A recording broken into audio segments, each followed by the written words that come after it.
And a good Friday night, everybody. Hopefully it'll be good for you for the next hour or so before severe weather moves into central Ohio. I'm Chief Meteorologist Jerry Martz. Thank you for joining me this evening on 10 TV Plus.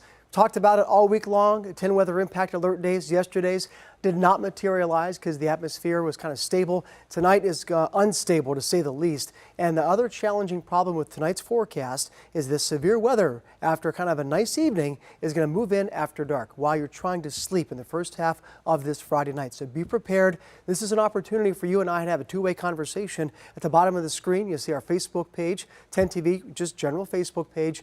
You can send a message there, and then also you can send a text message to 614-460-3345. I'll do my best, as at the moment I'm the only operator standing by. Michael Behrens will be joining our team shortly and stick around for the evening and probably into the wee hours of the morning. And then our team member, meteorologist Aaron White, will be picking up the baton into the wee hours of your Saturday morning. First things first, 10 weather impact alert between now and 1 o'clock in the morning. And the challenge again for severe thunderstorms just about anywhere in central and southern Ohio. Be ready, be prepared. Hopefully you've taken a little bit of your Friday evening, if not before, to get a plan in place as these severe thunderstorms are beginning to move in. Now, the latest addition since we talked a few hours ago is that a large tornado watch has been issued, and this covers almost all of the 10 TV viewing area, Delaware, Marysville, all the way east toward Newark, including New Lexington and Perry County, all the way down to the south to Chillicothe and Piketon, and then west toward London and Washington Courthouse. That goes until 3 o'clock in the morning. Now, it's not to say that everybody will see severe weather for the next several hours. It's simply saying that our guard is now up one level more of awareness and concern because of that severe weather threat. And of course, a tornado watch is nothing to be taken lightly. Radar scan right now, as it's been for much of your day and your evening, is fine. Just to the west, however, a dramatically different story. Look at this line of thunderstorms coming in. Now, a couple things I want to point out to you, and then we'll slow it down, and I'll break it down for you in the next several minutes.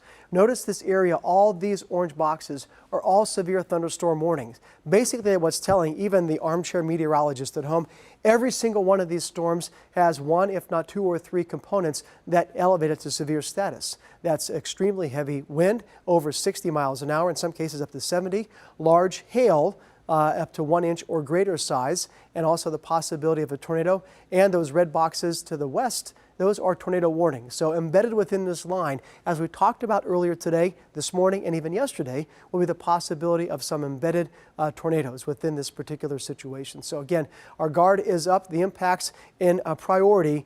Just about everywhere that sees a thunderstorm tonight could see damaging winds, 60, 70 miles an hour plus. Hail is also a concern. If you did not already, bring your umbrellas, your patio furniture, cover it up if you can. Bring your car in the garage. Might have a little bit of time to clear that out and kind of put the buggy inside, because hail is the second most concerning threat. Then tornadoes and flooding would round out the top four. Keep in mind that just because tornadoes are medium and flooding is medium doesn't mean that they are not going to happen. It simply means our primary concern and your primary concern is wind. In large part, as you saw, every single one of those thunderstorms has the possibility of producing severe weather, with wind being the greatest threat, and that could happen just about anywhere. A couple of things we've been watching come together today, which we really didn't have yesterday. Number one is we had a lot of moisture. Through this evening, what we're looking at is some strong southerly winds. You felt it, you experienced it, you kind of walked outside today like I did, kind of sticky, kind of summer-like feel to the air, and you were right. And with that afternoon sunshine, that certainly added some more fuel to an already humid air mass in place. The other thing we're watching when these ingredients come together is how fast the transition goes from being very unstable, very humid, to being very stable and very dry. That's going to happen over, it's not like flipping a switch, but it will happen very quickly between 11 o'clock and 1 o'clock in the morning. On top of that, another thing that we measure, you don't see this all the time, but it's one thing that's important in this particular situation, and when we're talking about the severe weather potential, is the storm energy. Basically, we're looking at colors going from yellow to orange to kind of a deepish red. That's simply stating that the darker the color, the more energy that's available. Now, earlier today, it wasn't that impressive because we had cloud cover, a couple of morning showers. Through this evening and for the next couple of hours, that area not only is impressive, but you notice it kind of gets squeezed together. With those storms working in from the west, that energy is going to be compressed into that line, meaning that those storms, since we had no storms previous today, the atmosphere is primed, it's ripe, it's fueled for these storms to move in. So it's concerning, just adding another level again to what we've been talking about for the past couple of hours. All right, so let's get to some of the model data. And this is important too because it gives you an idea of the where and the when. And we've already talked about what the threats are. Again, damaging wind being number 1, hail being number 2, tornadoes and flooding rain being number 3, tied for number 3. But this is the timing and location. Now we've been getting updated model information. It's been very consistent in bringing those thunderstorms into Ohio at 8 o'clock, right on schedule. By 9 o'clock to 9:30, those thunderstorms begin to cross over I-75. By 10 o'clock, this model then shows general weakening. I'm a little bit concerned, but we'll just go with me for an hour by hour look here. A little bit of weakening off toward the north of Delaware and Marion, but certainly some very concerning storms. Franklin County back toward Madison County, Fayette County, a bullseye right over the sea in Washington Courthouse, also western parts of Ross County, and then down toward Pike County. That's 10 o'clock. At 11 o'clock, that cluster races east. These storms moving, they're just moving at about 40 or 50 miles an hour, so wind on top of that could easily push those gusts to 60 or 70. 11 o'clock tonight, we're looking again, generally speaking, the northern quarter of the viewing area, you may escape scot-free. From the central and southern parts, not so much. Newark down to Lancaster, New Lexington, McConnellsville, and Athens, and then back toward MacArthur. That's 11 p.m. That main cluster of storms still races east. Zanesville, that's Muskingum County, over toward Guernsey County and Noble County. That is midnight tonight. Around New Lexington, some lingering showers. One small concern I've got is between that and midnight and 2 o'clock in the morning. I'm going to go through this one more time. And this is new model information just an hour ago, so I'm seeing it for the first time along with you folks watching on 10 TV Plus, on YouTube and Facebook as well. That this area down to the south earlier was lasting a little bit longer, and that kind of raised my concern for some flooding. But you can see between 12 and 1:30, which pretty much clears the zone. So that is some good news. So that's what we're looking at in terms of a nutshell. I want to kind of paint with a broad brush and a friendly reminder on a couple of things. A watch means that conditions are favorable. A warning means that things are happening, that it's imminent. So you have to have a plan. One of the things you want to do is make sure that you got more than one way to get weather information. Right now, as I said, you're getting it on 10 TV Plus, on YouTube, on our Facebook page. Download the 10 TV app. That's a great way to stay connected. And remember, your app on your phone doesn't do you any good unless it's charged up and if you have a battery backup. An excellent idea. So you got a little bit of time. Stay inside until the warning ends. For example, if a warning starts at, let's say, 10 o'clock and goes till 10:45, just stay inside. Stay away from doors and windows. This is actually extremely important. And to keep in mind during a nighttime storm, we don't want to see your impressive pictures of lightning or video. And we don't want you to put yourself in danger or anybody else.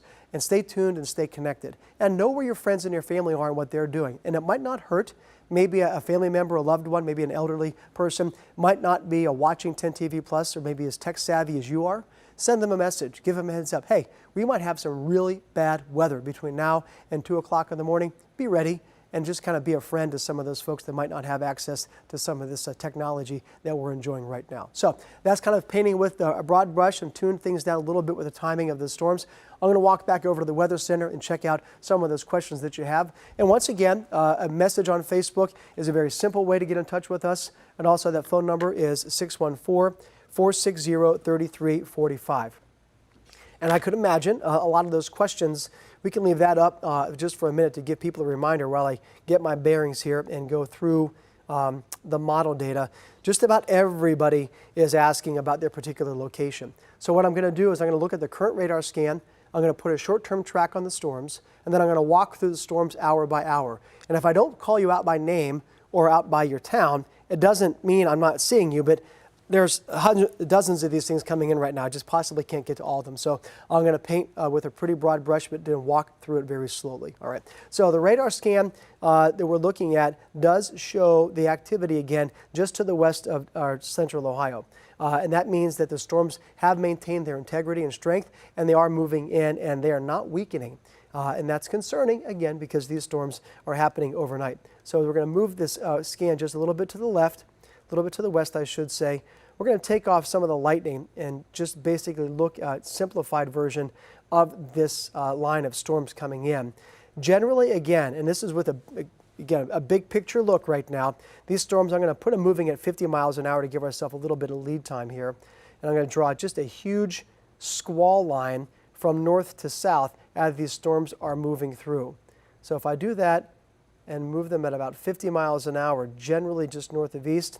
That gets toward Dayton at 8:51, so that's about 40 minutes, just for a frame of reference. I know Dayton is not in our viewing area, but this is the leading edge of the storms. Mad River, many of you familiar with that, that's 9:08. The southern part of this line of storms, where there is currently a tornado warning just west of Cincinnati right now. That's not good news. Interesting note while I draw this out, the Reds did start their game earlier at 5 o'clock or 5:10 so they could get the game in and then get everybody home by now, which was an excellent call on their part. They must have some really keen meteorological support down there, our friends the Cincinnati Reds. Now we're getting a little closer to Miami for 8:54 and then Beaver Creek at 9:07. Again, these towns and communities are just west of the 10 TV viewing area, but I told you I would give you a current look at how things stand, and that's where these things stand. So let's look at the models, and again, these are changing every hour. And this particular model, and a reminder too, none of these computer models are gospel. None of them are set in stone, and it's exactly what's going to happen every single second of the evening.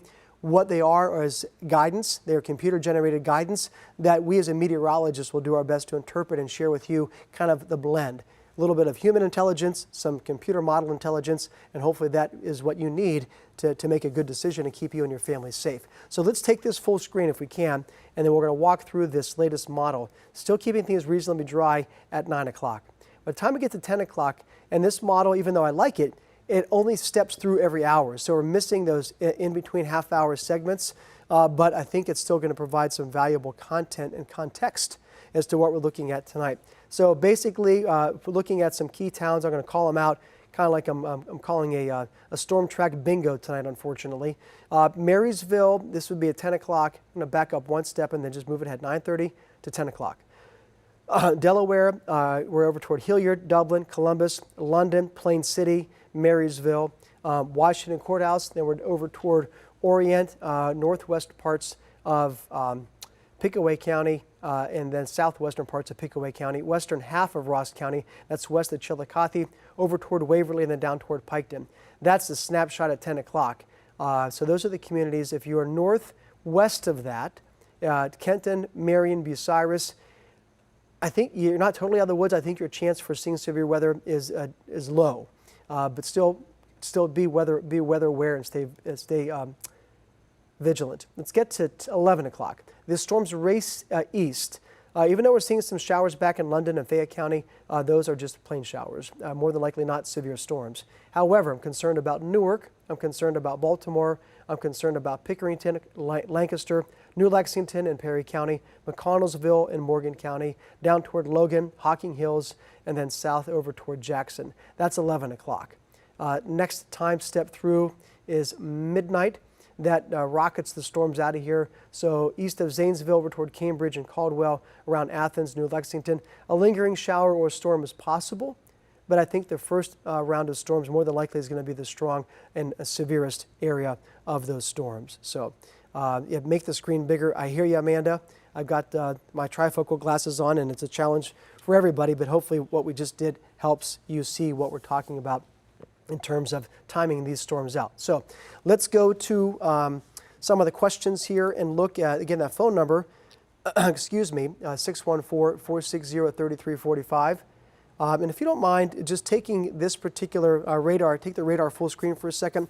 Our printer went off, and we've got a severe thunderstorm warning that is getting pretty close to, and this is a huge one, wow. This severe thunderstorm warning, you can see that orange rectangle a little bit on the radar scan there. That is for a number of counties, including western Logan County. That goes until 9 p.m. Western Hardin County also until 9 p.m. So we're taking a quick look at this new information right now, and that would be something that obviously we're watching rather closely. So let's go to the scan here, the radar for us. Oh, give me 1 second. There we go. I tried to anticipate just about every thing that we might be dealing with this evening, and of course a little bit of a curveball right now. So we're looking at the radar scan. We can go back to a weather main that will allow us to kind of zoom in a little bit and take stock in some of these storms. So we're looking at the area that's bounded by this orange outline right now, and that includes western parts of Hardin County, just west of Kenton. That is just along Bellefontaine down toward Urbana and Champaign and Clark County down to the south. That storm is moving east at 65 miles an hour. So that also is concerning. That means these storms are moving a little faster than they were just a short while ago. The greatest hazard from these storms are 60-mile-an-hour winds. So the other thing to keep in mind, and now that the trees are fully leafed out, is that they provide a lot of friction, a lot of wind load. That means that over the winter, when it gets a wind, there's no leaves on the trees. It just doesn't kind of catch them as much. That's a concern now because everything is green and growing, and some power lines might be negatively impacted by some potential of some trees coming down. So that's the warning. The easternmost extent of that particular warning right now stretches again from Kenton, Bellefontaine, Urbana, Springfield, and points off toward the west. So they're getting closer, and I just put a track on that, but I'm going to do it again given that new speed, unfortunately. Leading edge of that, then arcing eastward at 65 miles an hour. So that gets a couple spots. Let's start at the top. Dayton, 840. Urbana, 856. Bellefontaine, 859. Rush Creek, 905. And even though London is outside of this current warning, you've got 9:15, so you got an hour. Basically what that means with these storms moving at about 60 miles an hour, a little bit more, that even areas beyond this current warning, you've got a little bit extra time to get ready and be prepared. So if you're out and about, if you know somebody that's out and about, maybe they're not watching 10 TV Plus, Facebook, or YouTube this evening, do yourself, or you do your friend, do your family member a favor, and let them know what's going on. Text message, a call, if you see them. Another way just to kind of help the communication, the word get out. A lot of people, hopefully they didn't let their guard down because this has been an advertised event that we've been talking about for a couple of days now. But people might have just enjoyed a Friday evening, assuming everything was fine. We're telling you right now that it's not. And that's compounding this whole thing is that these storms are moving in after dark, and we mentioned that a couple of times, and it bears repeating again. So we're going to look at the big picture here. You can come back on camera for a second. I'll go to some more of these questions. I think I just mentioned London. Do you think we'll have long-track tornadoes? Not out of the question, and certainly a compounding factor is the fact that it's happening overnight. If we can come back on camera, Kyle, that would be most appreciated, and just kind of give folks a little face with the name behind the curtain here. Biggest threat for tonight is still wind. And we talked about that, and one of the things I just want to bring to your attention too, we're talking about wind, and for a frame of reference, a tornado generally is about a football field wide, about 100 yards. We're talking about some of these storms that might be impacted by wind, 60, 70 miles an hour. While it might not be as strong in that small location as a tornado, it will impact a much larger area. And the other thing to keep in mind is that the wind, again, given the fact that it's spring and that the trees all have leaves on them right now, that could be a compounding factor that might do far greater damage, potentially, than a tornado. Again, a tornado is possible in these storms tonight, to be clear, but the main threat, the main danger, the main concern from these storms is damaging wind gusts. And as I just said, this storm that we're just watching right now, the closest one to us, is moving at 65 miles an hour. So just a moderate increase in the wind gust as it's coming towards you would put that upwards of 70 miles an hour plus. So that is certainly something that to take very seriously, and we're watching closely. So that's the biggest threat. We talked about London. Let me go over to our Facebook page, seeing a lot of comments there. Let's talk about a couple of these and pick them out geographically. So I'm going to kind of cluster them in a few spots. We had talked about north. We've got a question about Mount Vernon and about Dresden, and then about one more, Morrow County. So let's take a look at the north first. I appreciate the pivot there to the camera. And that's been the case for much of the afternoon, but these high clouds from these storms have moved in, but we saw a fair amount of sunshine during the day today. So we're going to take a look at the model data again for us. And this is going to change about every hour. And by the way, if we don't stay on for an extended period of time now, we'll probably drop out in about 10 or 15 minutes just so we can get our bearings. We're going to be back on at 9:30 and for another update on 10 TV Plus on Facebook and on YouTube. So we will give you the updated model information then. So we're looking at our northeastern counties, communities, and friends. Marion, Mount Gilead, Marion County, over near Morrow County, Knox County, and north of Newark. Dresden over toward Coshocton and Zanesville. This is the snapshot at 11. It looks like, generally speaking, along and just north of I-70, and then all the way down to the Ohio River, that is the greatest geographical location, the greatest threat for these storms to hit, and then about midnight it moves to the east. Not to say that the threat is zero north of that, but just based on this model, in the current radar trends, it looks like areas to the north might have a little bit of more of a glancing blow than a direct hit. So so we'll talk about south now. We talked about, look at Delaware while we're here. And I appreciate you all bearing with me for a second while I'm reading this and operating with two computers, one with each hand here, and trying to move through and get as many of your questions as possible. Delaware at 10:30, that should move through by 11 o'clock. And again, we're talking about a main window of about 60 or 90 minutes. And just because that weather impact alert goes through 1 o'clock in the morning, it does not mean, as you know, that it's going to storm the next 5 hours straight everywhere. That's not the case. But we want you to be weather aware during that window, especially in those communities that we just mentioned. Down to the south, Circleville, Chillicothe, Waverly, Piketon, that would be between 9:30 and 10:30 would be your worst weather. A little bit of disruptive weather after that in terms of some showers and downpours, but the strongest storms 9:30 to 10:30 for our friends in Pickaway, Ross, and Pike counties down to the south on this evening. Let's see, Orient. Thank you, Cheyenne. Orient could get hit as early as 9:30 and then kind of continue that through about 10:30, but then quickly moving through by 11 o'clock. Kind of moving through that very quickly. And a reminder, we're going to go back to this in just a second. I'm going to tee up this frame, this particular graphic right now. Two things. One, if you're just joining us, and some people are right now, it takes a little while for some of these items to get traction. There is a tornado watch for much of central and southern parts of the viewing area that goes until 3 o'clock in the morning. I do think that the main threat for us goes through at least 1 o'clock in the morning, and by us, I mean just about everywhere and everybody in central Ohio. Severe storms are likely, and you'll need to be ready as you're doing right now. Kind of a little bit of inside weather baseball tonight on 10 TV Plus, on YouTube and on Facebook, and an opportunity for you to hopefully get some updated information and ask some questions if you have them. The threat, as you see from this particular graphic, all the areas shaded in yellow are under a tornado watch until 3 o'clock in the morning. And just a quick note, a watch means that conditions are favorable and that tornadoes could happen. A warning means that severe weather is happening. And the warning in this case could mean anything. And when we're talking about anything, we're talking about in order of concern that the strong winds, the damaging winds, would be the most likely and most concerning threat. And that's occurring right now through about 1 o'clock in the morning. Behind that is hail. And some of these storms have put out inch-plus hail in parts of Indiana and heading toward west central and southwestern Ohio. So that's also a concern. Tornadoes and flooding are in the medium category, so that is a little bit lower, but still not zero. So all severe storm threats are on the table tonight. And our operative word there is tonight because it's getting dark right now in a couple of minutes. The next half hour it's going to be dark. So we're going to be dealing and watching these things as they come through at night. And adding a particular level of concern. And we talked about this a couple of moments ago when we came out. Regardless of the severe weather threat, you're going to have a window of about 60 or 90 minutes when the weather gets really bad. Winds would be the primary threat, hail and tornadoes the secondary, and then flooding also the possibility. We want your primary concern is to keep you and your family safe. As you might think it's neat to send us a message or a text or a picture or a video.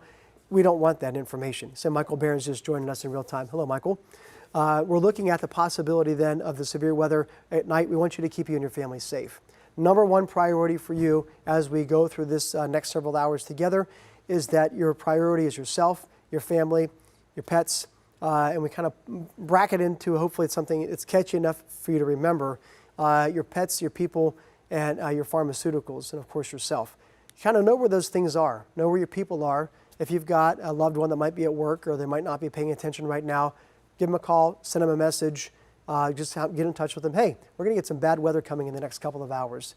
Just be a good friend, a good neighbor, a good family member, kind of help us get that word out. We know not everybody is watching 10 TV Plus or Facebook or YouTube right now, and that's just an opportunity for you to help us help you and get the word out, especially because these storms are likely moving in at night. The number on the bottom of the screen is 614-460-3345. It's super easy. After you text your family member or your friend or your loved one, send us a message. If you've got a question, another way around that is to put that in the comments in Facebook, on the 10 TV Facebook page. So I'm going to go move computers for just 1 second here. I know that we're showing that. Keep that up there, Kyle. That's fine. to do that. I'm just going to make a small adjustment on that so we can use that. The radar scan, obviously very, very active this evening. I'm going to clean it up just a little bit to make it easier for us to really zoom in. We're not terribly concerned about the little bit of green out there.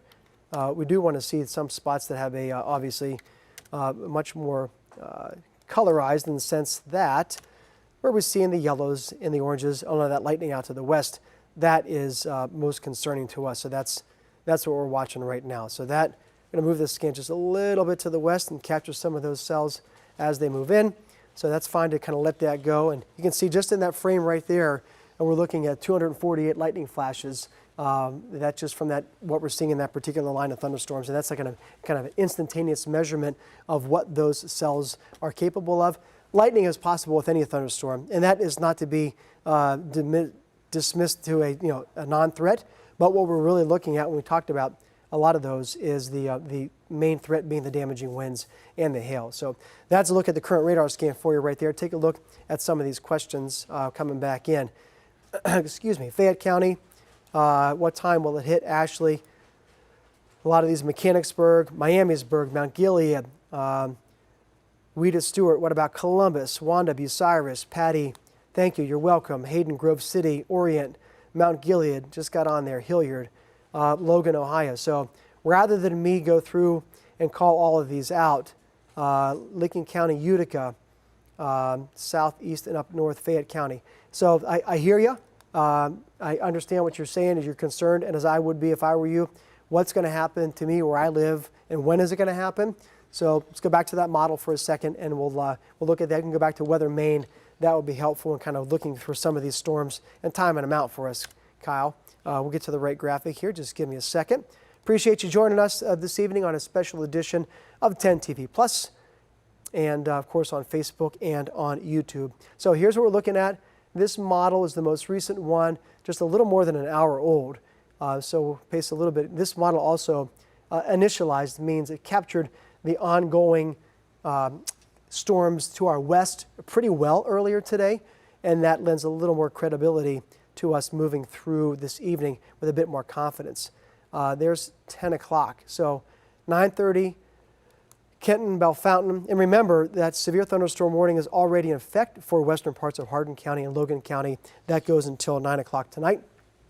Those counties will be getting the storms by about 9 to 9:30 in the rest of the county. This is 10 o'clock. A couple pockets of storms around Marion and Bucyrus. Also, the main body of storms is from Delaware, Dublin, Columbus, London, Orient, Harrisburg, down towards Circleville, Washington Courthouse, just southeast of Washington Courthouse over toward Chillicothe. Very ominous looking future radar here at 10 o'clock, all the way down to Piketon as well, then leading out toward Jackson. The next hour goes to 10:30 to 11. Races that east towards Zanesville, New Lexington, McConnellsville, and Athens. A couple of pockets also up around Mansfield, just east of Bucyrus and near Coshocton, and then southern Pike County. This is 11 o'clock, and a little lone cell back around Urbana and Springfield. We'll see what that does between 11 o'clock and midnight.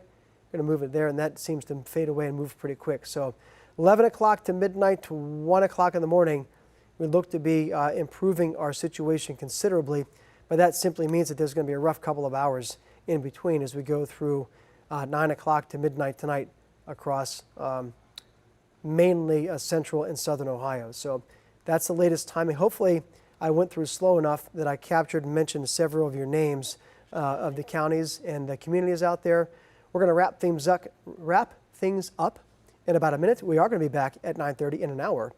So we encourage you again to take that time, especially as we've got time right now, right?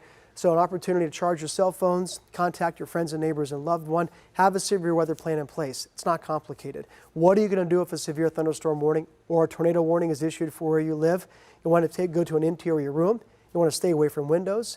You want to make sure that you've got your pets and your peoples and your pharmaceuticals and your papers with you. You don't want to have to go digging through for those things, especially if there's damage around where you live from these storms. Keep that in mind. And once we can, we will also, as much as we're helping you get ready ahead of the storm, we'll be back and following storms all night long with Michael Behrens and Aaron White through the night to make sure that we can sound the all clear when it is okay for you to come out and maybe take stock of the damage. But please be exceptionally careful tonight because these storms are occurring over dark. We'll catch you in about an hour on 10 TV Plus. Thanks again for joining me this evening. We'll see you soon.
everybody. I'm Chief Meteorologist Jerry Martz, joined with Michael Behrens in a moment with a 10 TV Plus update on the severe weather threat for all of central Ohio tonight. Again, thanks for joining us. We're looking at the possibility of strong to severe weather moving in, and the storms have been well advertised. The timing, why we've had that 10 weather impact alert since yesterday, actually for today, and that includes the opportunity for some severe weather. Right now, let's see, to get you up to speed. Actually, before we do, a quick reminder: you're probably watching us on 10 TV Plus. Hi, Michael. You got the opportunity to watch us on the 10 TV Facebook page and also on YouTube. But one thing to keep in mind, especially since there's two of us here, there are two operators standing by for your questions. It's kind of tough with one person. I said I was operating like 3 computers at one time before. You're very good at that, which is great to have you here. But bottom line is the number at the bottom of the screen, 460-3345, or just put a message, not a comment, excuse me. Not a direct message, just a comment on the Facebook page. They're already coming in, and we will do our best to answer your questions. Yeah, absolutely. And I mean, we're looking at that risk for all types of severe weather tonight, as you guys have been telling us. Well, we've been telling people for the past couple of days today. Yeah. We're certainly seeing the wind out there. Thankfully, really haven't seen many tornado warnings in Ohio yet, but we got to watch this system because it did produce some really nasty storms back to the west. Yeah, we saw, unfortunately, reports of some fatalities in parts of Missouri, in and around St. Louis and southern Missouri and southern Illinois. Not to say that the exact threat, but it's the same system that's coming in. There's no such thing as the exact same storm that caused that moving this far, but it's the same system. The dynamics are here, so we'll break it down for you. We're actually going to be on the air for quite a while, so sit down, get a nice beverage, just relax with us this evening. We're going to do our best to answer your questions and walk you through this severe weather event all over central Ohio tonight. And one of the things you mentioned, Michael, you've been actually manning the fort the past couple of mornings and watching a couple of things coming together. Today we have cloudy all morning. Sunshine came out in the afternoon. Very bad. Most people had a nice evening, probably a patio, walked the dog, or enjoyed that, but that was a bad sign, and that's probably what's aiding to why these storms are still very healthy, even though we're after dark. Yeah, I mean, part of it too, we had 2 impact alert days this week. The first one was for last night. We were telling you that it was either going to be severe weather or it was going to be almost nothing. Boom or bust. Boom or bust. And last night was the bust side of it, which means all of the energy, all of the ingredients that were there last night, still there today. Yeah. None of that got used up, so we're seeing those severe storms kind of tap into that here tonight. And it's one of the things we try and make it as simple as possible for everybody to understand. We'll break it down for you. The window of opportunity for the severe thunderstorms is between now and about 1 o'clock in the morning. And as we talked about, there'll be every type of severe weather threat possible with these storms. And hopefully you've got some time, you've taken advantage of this evening for us, for yourself, for your family and friends, to be ready. Stay connected. You might be watching us on a computer, your connected TV, maybe on your phone or your iPad. Whatever the means is, have multiple ways to get information, because the one thing you don't want to have happen is to be caught with your phone battery dead or away from your television. How are you going to get that information in a critical time? And it's not just for you, it's for your family and your friends. And the one thing we talk about when you're being ready is remember the P's. Your people, your pets, your papers, and your pharmaceuticals. And it might sound like, that's not funny. It's serious because it's easy to remember those 4 things. Take care of your people, including yourself. If you don't take care of yourself, then it's going to be very difficult for you to take care of your loved ones. So you need to have a plan and be ready. Take care of your pets, of course, very important. Your pharmaceuticals, if your house or where you live is damaged and you need to go find that potentially life-saving medicine, just take that with you. And your papers. You probably have some important papers somewhere, an envelope, hopefully consolidated. Take those with you too, or at least know where all those things are, right? Just being aware of the situation, because everywhere in yellow, that includes just about everywhere in the 10 TV viewing area, save for our friends in Marion, Morrow, Knox County, under a tornado watch until 3 o'clock in the morning. So that's still 6 more hours. I can't say it's of the high likelihood that it's all going to be over by 3 o'clock, but it's trending in that direction. But just to be safe, National Weather Service is putting that watch out for 6 more hours because of these storms coming through. Now, right now, the live radar is showing a significant number of lightning strikes. Earlier, maybe an hour ago, we were in the mid-200s. So these storms still very healthy. They're maintaining their strength and their integrity, literally all the way up and down Interstate 75. So that's one of the things that's very concerning to us, is that even though we get past sunset and through this evening and tonight, much of what you see here is nothing. That's just kind of ground clutter. What you see back to the west, including that area outlined by that area in the orange, that is a severe thunderstorm warning. And those storms, again, are moving in. So we're looking out 33 toward Bell Fountain and Logan County. soon to be in Union County. Just a western part of Madison County, that severe thunderstorm warning goes until 9:45, so another 40 minutes there. Further off toward the south and west, a pocket of very disruptive weather just south of Dayton, south of 70, and another one just west of Wilmington, just north of Cincinnati, again moving northeast at a pretty good clip. So I'm trying to put that into motion for you and hopefully just kind of move things along in time to give you an idea. Actually, I'm going to make the radar just plain and take the lightning off for a moment to simplify things for you, and then put that down into a loop, and hopefully that will move things along. I don't know, Michael, maybe I just pressed the wrong button here. If I pressed the sweep button, you can yell out, Michael, if you've got some advice here to get this thing to work here. I was going to say, it looks like it might be an issue with that data layer. All right, then. Let me try to get that. Just kick it. Actually, I probably can. I'm going to force it to go to the right. There we go. Work the magic there. What I was trying to do is take the lightning off and just put the radar in motion for us. And hopefully I'll be able to facilitate that without doing too much more exercises here. We'll just go to the plain local radar. That would be out of Wilmington. And there we go. That's exactly what I was trying to do. Just took me, thank you very much. Took me a little time to get there. You'll loop that for you. And that does show, again, the general southwest to northeast movement of those storms. This goes back several hours in time. So we're looking at the storms coming in. That's why you see this area, the yellow bound box, that's a severe thunderstorm warning for 70-mile-an-hour plus winds. These other areas that are outlined in that bold orange, those are severe thunderstorm warnings because of the potential of winds over 60 miles an hour, hail, and or the possibility of a tornado, although we haven't seen, even though we're under tornado watch, we've not seen those tornado warnings coming into play yet, and hopefully they will not materialize. But just looking at some really nasty cells, especially south and west of the 10 TV viewing area right now. So that's what we're looking at if you travel right down, and we will do this, kind of moving the map around just a little bit for us. Let's kind of move to the south and west. That will slide right down 71 on this cells around South Vienna, Dayton, and around down there, Cincinnati, just north of downtown Cincinnati. And I mentioned this earlier, excellent move, by the way, by the Reds to actually move that game time to a little bit earlier so that people can actually get out and get to safety. A track on this particular storm, last check it was moving at about 65 miles an hour, so that is at a pretty good clip. And you can imagine something that's moving at about highway speeds. It doesn't take a whole lot of additional wind to get that to 65, 70 miles an hour plus, and that's when we start to be concerned about some destructive or some damage from these particular storms. So I'm going to draw a really big squall line here that captures much of that particular line of storms, moving just north of east at about 65 miles an hour. So yeah, look at the counties, or look at the communities that we're going to capture with this one. Even though many of these in the bottom part of the list are well outside of that warning, just to give you an idea of what we're talking about and helping to time out these storms. Around Marysville, 9:24 p.m., London at 9:30, Marion 9:37, Upper Arlington at 9:47, Columbus 9:51, Gahanna 9:56, and the airport around Gahanna there again at 9:56 p.m. So that is the track on that particular storm. This other storm to the south is a little stronger, I would say, and that's going to move again to capture in the southern county. They're going to put it at about the same speed, maybe a notch slower. So that means around South Charleston and Wilmington, and then down toward the Washington Courthouse. That's the time we're looking at about 9:53, Commercial Point or Obetz. Now we're getting close to Columbus and parts of Franklin County at 10 o'clock to 10:07 p.m.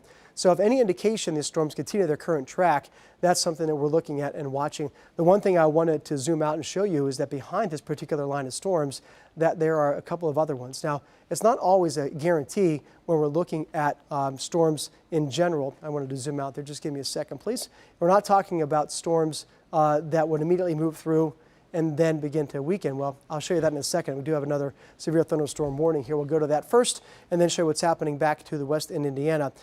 This latest severe thunderstorm warning, that is a continuation of the one in Logan County, also in Hardin County. That is, we're going to capture this particular thunderstorm. That one is probably running a little bit longer. Let me get to the right one here. Go back and clear that. Michael, what have you got? Let's maybe send it back over to Michael with an update on that, and we'll level set there. New severe thunderstorm warning, that's going to be in place for portions of Logan, Union, and Hardin County. That's going to go until 9:45 here tonight.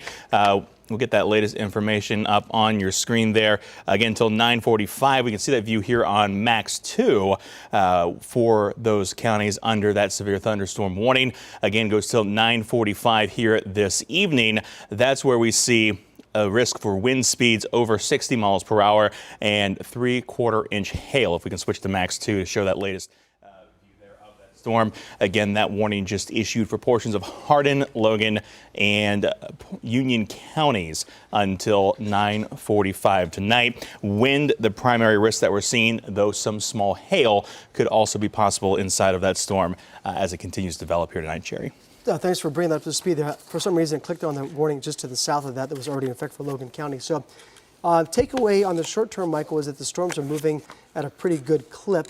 It's still moving at, what was the speed on that? It was 60? Yeah, moving off at 50 miles per hour to the east. All right, so I want to put a track on that. We're still on weather 2, max 2, is that correct? Yeah, we'll put a track on that particular line of storms. Again, we got to give it a little bit of space here because that 50 mile per hour speed is quite fast. You'll notice these storms, and we've seen a trend with that, especially in our northern counties. They don't look particularly impressive on radar. And I think what we're seeing tonight is some of these stronger storms out of Indiana, as they collapse, so to speak, all of that energy falls back down to earth. It's really causing a large amount of wind to come out in front of the storms.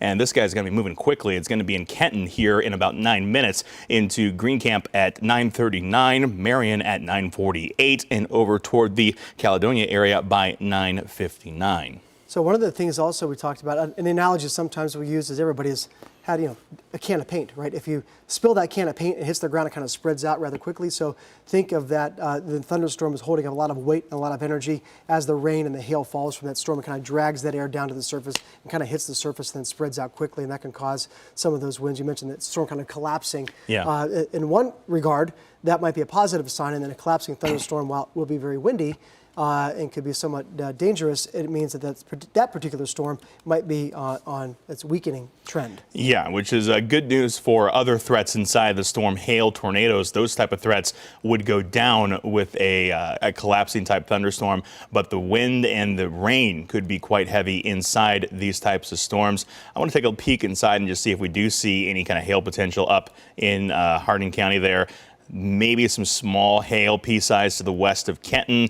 Other than that, that looks to be about it. Where you see those brighter colors is where you would have that hail potential. So I think this is really going to be wind-driven as this storm continues to push its way to the east. And that really lines up with the alerts that we've been giving you guys all day today. While all types of severe weather were possible, wind was going to key in as that main factor heading into tonight. That's the case. Let's come back on camera and see if we have anything from our audience, our folks, Michael, looking at those options. And we talked about the number at the bottom of the screen. There's the camera over downtown Columbus, which is looking rather dark, as you could imagine. Some folks who can writing in on text message, 614-460-3345. You can always just send us a message on the Facebook page, too, and we'll take a look at what's coming in there. Yeah, and speaking of Kenton, just got a question in here about Kenton and how that weather is going to play out tonight. I think while what we're seeing behind the first line is kind of weaker, you still should be on alert for, I would say, the next 3 or 4 hours, really, until we get past what's still in Indiana. Yeah. Once that gets through, I think you can go to bed without much trouble later tonight. But for now, stay alert as far as the risk for a tornado up in Kenton. It's not zero, but I would say that risk factor is higher the further south that you go. Yeah, and that's been kind of the trend we talked about if you joined us earlier this evening. With Michael this morning, of course. Thank you for coming back in tonight after doing the morning and the noon show. Kind of a long day, but not something we don't mind at all. It's kind of what we do, and giving you the information and doing what we can to keep you and your family safe. The model trend has been, for the most part, to keep the central and southern parts of the viewing area under the greater threat for some of those stronger cells. That's also where we saw a significant amount of sunshine for a brief period, a couple of hours of a window today. If we can go back to Weather Maine and take a look at that, I appreciate the traffic cameras there. It's moving well right now, but some rain showers will be moving back in. Let's go to Weather Maine. This is what I was trying to get to, and we'll show you those warnings in a moment. But the one thing that caught my attention, Michael, and this is kind of a repeat, unfortunately, this area back around Indianapolis, it's a couple hundred miles away. They already got hit by these same severe storms that we're seeing right now. And although it's unusual, it's not impossible to see severe weather going over the same area again and again. Just kind of making it easy for the folks at home to understand, there's just so much energy out there. As you mentioned, yesterday morning, yesterday afternoon, yesterday night, nothing happened. That energy right now is just being tapped, and that's where we're seeing multiple waves of severe weather. Yeah, absolutely. And another severe thunderstorm warning coming in at this hour looks to be a continuation of that same system that we're tracking up to the north that was coming out of Hardin County at this hour. We now added, appears to be Hancock, Marion, Seneca, and Wyandotte counties to that until 10 o'clock tonight. 60-mile-per-hour winds and 3/4-inch hail. And again, that's an interesting storm up there because the radar itself, it is not impressive at all. We were actually kind of talking about this was very weak returns on the radar. It just looks like rain, but it goes back to what we were talking about, those collapsing thunderstorm towers. If you've ever looked at the horizon on a bright sunny afternoon, you know there's thunderstorms in the distance and you see just how high those clouds can build.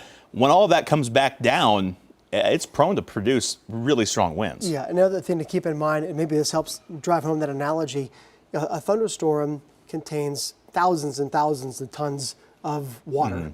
It's like, wow, how could that be? It's a little water droplets or hailstones, but imagine all that weight simply being let loose and kind of crashing down to the surface. Yeah. That's kind of what happens. And of course, that's got to go somewhere. It can't go into the ground. It's got to spread out horizontally. And that's especially if the storm is moving in one direction. That's when we get that that additive factor of the wind. Yeah, I don't remember the exact numbers, but there's a post that went out on social media about a week ago talking about just how many whales worth of weight is actually in a thunderstorm cloud. It's a lot of whales. It's a lot, so there's a lot of energy up there. A lot of whales. It's a good analogy. The track in that storm right now: Leroux 928, Marion 940, Cardington 950, Bucyrus 952, Galleon 959, Shelby and Mansfield 1008 and 1013. This storm was moving at 65 miles an hour. So it's oftentimes you see that ebb and the flow, and these storms have a tendency to strengthen and weaken. We're kind of pulsing thunderstorms. The problem is as they begin to die and decay, there are near neighbors that might not still be strengthening. So we talked about this earlier, that the further north you go, there's a lower likelihood of severe weather, but that is not the case right now with this storm moving so quickly. With any, trying to always find the silver lining, Michael, sometimes it's a little tougher than others, but we're looking at these storms moving through at a pretty good clip. I just hope and pray that that second line that's back around Indianapolis does the same thing in terms of weekends as it moves in. Yeah, and speaking of those storms as they move in, we'll go back to some of the questions that you guys are sending in. Evan from Gahanna was asking about what's the chance for rotating thunderstorms in the Columbus region tonight. So that's Evan and Gahanna. Yep. Good question. Let's take a look right now at the radar scan. We've done this a couple of times in town, dissecting these storms, Michael. We've got the radar scan up there full. We're just going to look at some of the information. And one thing that we can look at inside there, and this is the storm velocity. Basically, it helps us look inside the storm, and we're looking for areas of red and green that are close together. That's sometimes an indication that as a thunderstorm generally starts to rotate, that it might produce kind of like an ice skater with a broad circulation that gets tighter, and that circulation, when it reaches the ground, unfortunately is a tornado. We're seeing some obviously differences, but sometimes you can see here in this particular example around Xenia, this is not a rotating thunderstorm. This is just the wind coming in behind that line of thunderstorms, hitting the ground and blasting forward. I don't know if you're seeing anything different across that line, but this is what we're looking for. But this is simply too big to be a tight circulation for a storm. Yeah, and I mean that lines up really with what we've been talking about. The main risk factor today is it's going to be those damaging winds. We didn't want to exclude the fact that we could see a tornado tonight, and we are under that tornado watch because we could certainly spin something up out of those strong winds here this evening. But right now, that damaging wind, 60 mile per hour or greater, is really the biggest risk that we're watching for out there. One thing worth noting along those lines, and let me know if you have a question coming in from our audience. And thanks again for submitting your questions. Just simply drop a message into the 10 TV Facebook page, or you can send us a text message on 614-460-3345. Looking at this, maybe getting your thoughts, this is really interesting in the curvature of this particular storm. This is not a very tight circulation, but just an indication that even within this large thunderstorm cluster, that there are individual little characteristics, and that's why sometimes those bursts or gusts of wind can be a couple of miles across and not an entire county wide. Yeah, certainly, definitely we'll see some of those individual smaller characteristics pop out. That's definitely a stronger cell down toward the Lebanon area west of Wilmington in Warren County at this hour. That keeps its strength as it moves to the east. It'll eventually move toward Fayette Ross, maybe over toward Pickaway County. Looks like you're seeing just a little bit of hail inside there as well near the Lebanon area. Kind of lead that into a question here from Mark, who's out in Pickaway County, was asking, what kind of position they're in for severe weather tonight. Much like the rest of the region, damaging wind is the biggest risk. Given current trends, I wouldn't be surprised to see additional severe thunderstorm warnings that reach out toward Pickaway County. In fact, this next one gets close to you guys. I don't think it quite covers Pickaway County, or does it? Looks like it might cover just a sliver down there. So you can see that on your screen now. Those new severe thunderstorm warnings out there. Clinton, Fayette, Greene, Warren, looks like Pickaway as well. Ross County. Madison. Quite a few counties there. Wind, again, the main threat with that system, moving east at 50 miles per hour. Hail, quarter size, could be a factor in there, but honestly, I would say a lot of the hail tonight has really not been the main feature of these storms. It's really been the wind as it pushes into the region. That's a little bit of good news there. We appreciate everybody joining us on 10 TV Plus, YouTube, and Facebook, and it's just an opportunity for us to have some two-way communication here. Send us a message on our 10 TV Facebook page. You can always drop us a note, 614-460-3345. And we are looking and tracking the severe weather tonight. These warnings coming pretty quickly. I'm going to zoom out and just give a little bit of perspective here. I'm going to give this another shot, Michael, and trying to get into the green screen and see if I can get this to go, and then see if it answers a question. Have we checked Facebook in the past couple of minutes? Yeah, so real quick here, question from Christina. She was asking a good question down in Washington Courthouse.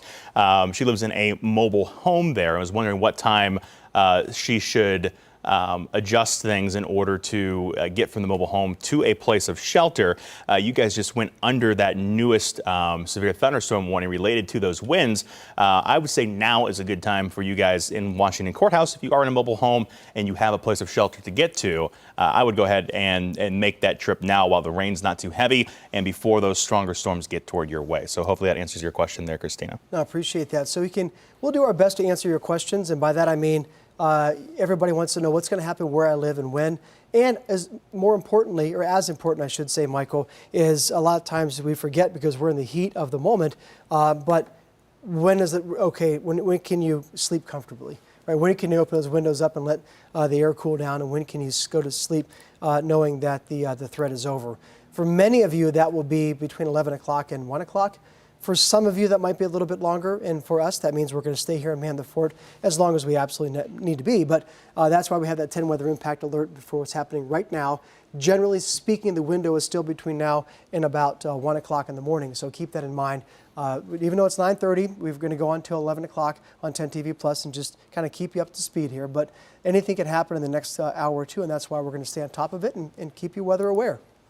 Yeah, absolutely. And I mean, in these type of cases, it really is a great option that we have available to us for our Facebook page, our YouTube page, and that 10 TV Plus app, where we can do these extended periods of storm coverage to keep everybody at home informed. Because it's not lost on us that storms don't affect everybody at the same time. Yes. And we always want to make sure that we're getting as much information to the people that need it as possible. Yes. So like you said, we'll be here for the next several hours, possibly even beyond our 11 o'clock newscast tonight. It really just depends on how these storms go. Yeah, so and this is kind of interesting too, because normally during a weathercast, and we try and get just the pertinent information out to you in 2 or 3 minutes. This is an opportunity for a longer form, so you can drop in, drop out. The one thing I will strongly urge you to do is if you have a friend or a loved one, might not be watching 10 TV Plus, they might be, maybe they don't have a connected TV, maybe they're not on Facebook, they don't have YouTube. Just to send them a message or give them a call. Hey, friend, family member, loved one, there's some bad thunderstorms coming. Are you okay? Do you have a plan? Do you need somewhere to go? And we got an email or a message from a viewer about a mobile home. A lot of folks live in apartment buildings. A lot of folks live maybe in an area that doesn't have a basement. I'd say the one thing, or a couple of really simple pieces of advice, even if the storms upon you are coming very quickly, is that you do not want to go outside and take pictures or video. You want to stay away from windows. And you want to put as many walls between you and the outside as possible. So lowest floor possible, as interior room as possible. Yeah, and checking out our Facebook channel, some of the comments we got there. This comment came in from Sierra. I think she was saying that there may be sirens in Kenton, but I just want to focus in on that for a moment. If we can see Max 2, we do have severe thunderstorm warning up in Kenton right now, up in Hardin County. But with this particular storm, there's currently no signs of rotation on radar. There's no tornado warning. So if you are hearing sirens in that area, it's likely just for that thunderstorm warning. Certainly could see 60+ mile per hour winds still working through Hardin County. So watch out for that. But again, as of right now, there aren't any signs in that storm that we are seeing rotation. So just to address that concern there. Good. And that's kind of the things we'd like to hear from you. What you're seeing or what you're hearing safely.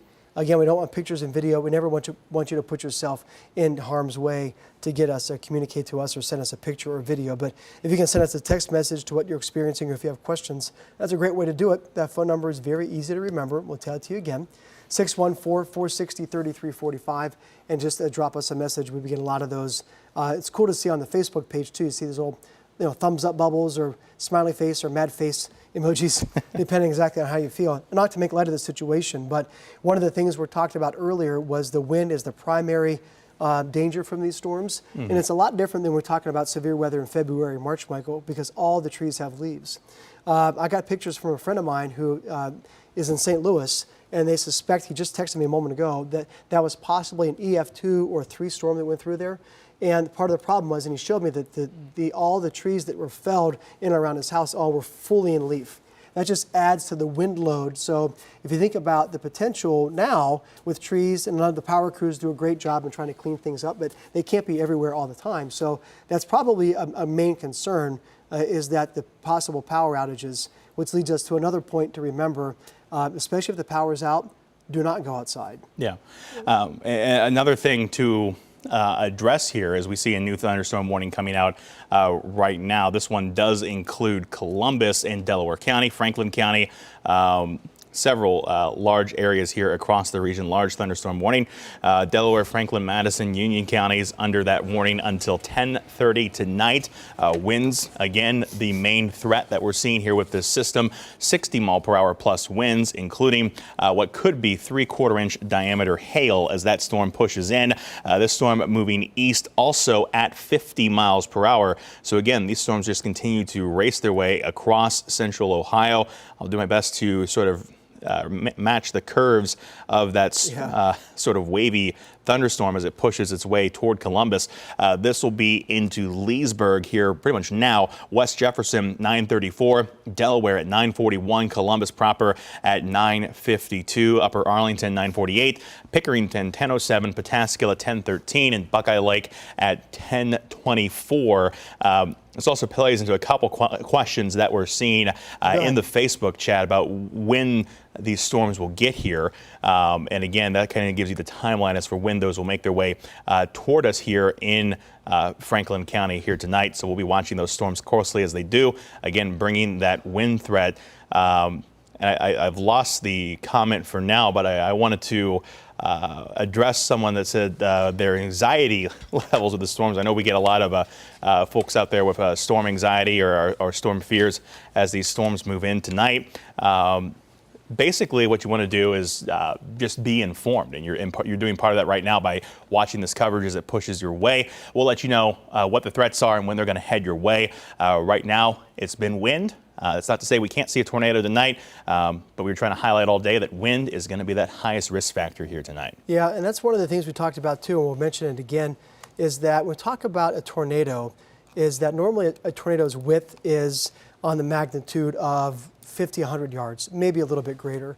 When we're talking about the magnitude of a severe weather, a wind event, a wind threat, that normally can be miles wide.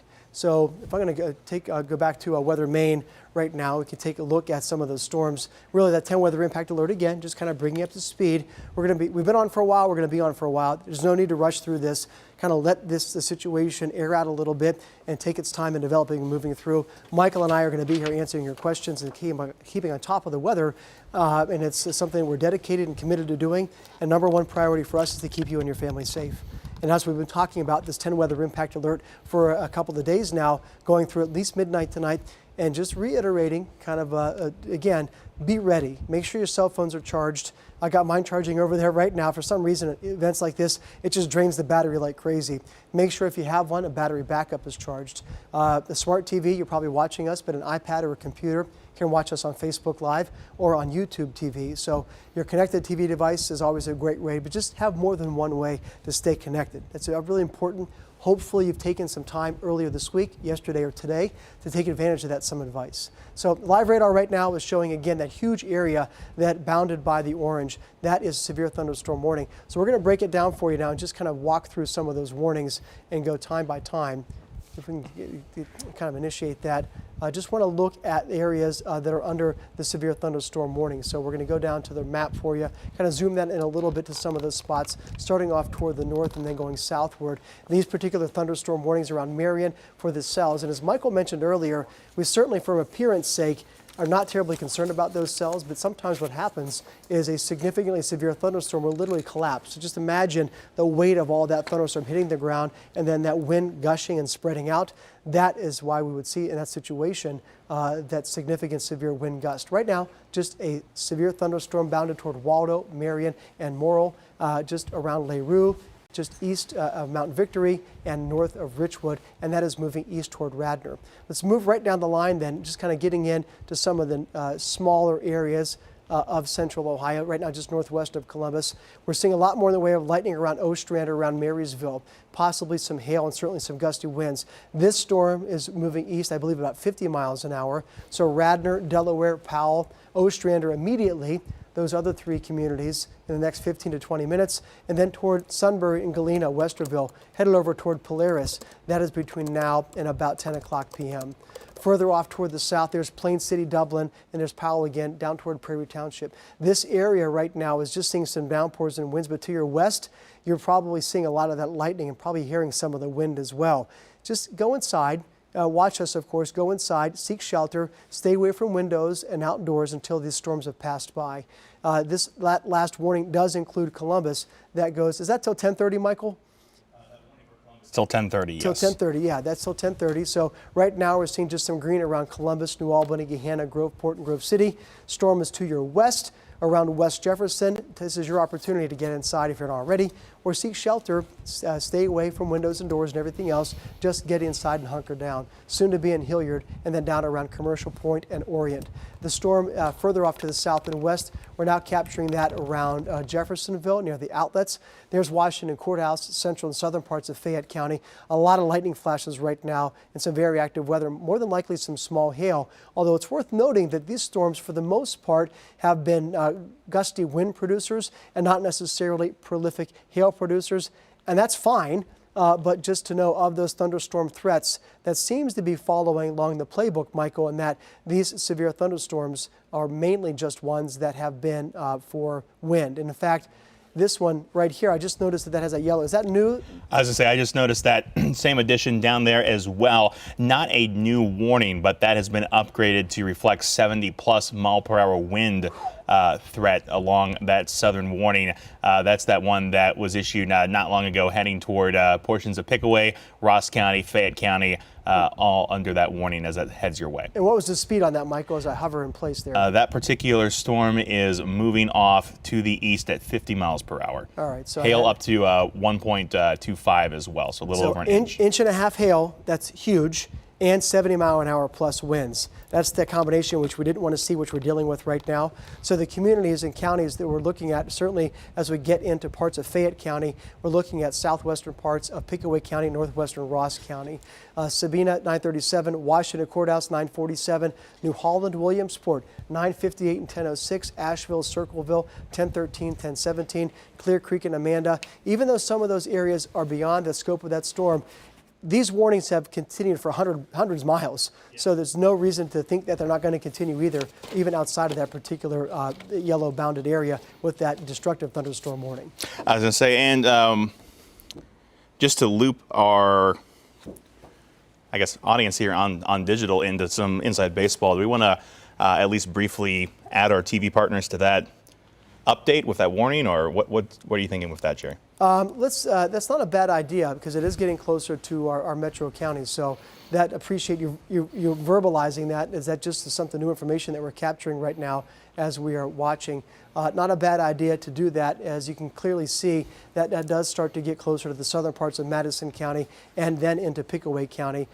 Giving a little bit of lead time right now, but the storm moving at about 50 miles an hour and has a little bit of a cell out front of that leading the charge just south of Washington Courthouse. So if we need to take a little bit of a break then to get our TV partners lined up on 10 TV, yeah, let's just go on air for a brief period of time and then until somebody, that's great. So we'll just continue to work on here. Good call there. And earlier, again, Michael and I have been watching this severe weather and these storms as they've been moving through, with wind being the primary threat. And some hail, some smaller hail, but these particular storms, and this one actually in the past couple of minutes, and what we're looking at is a very small detail, but it's an important one. South of Washington Courthouse, you see some of the deeper colors with the yellows giving way to some reds and some purples. This was an ordinary thunderstorm, which means you're going to have hail, lightning, rain, and winds up to or over 60 miles an hour. Yep.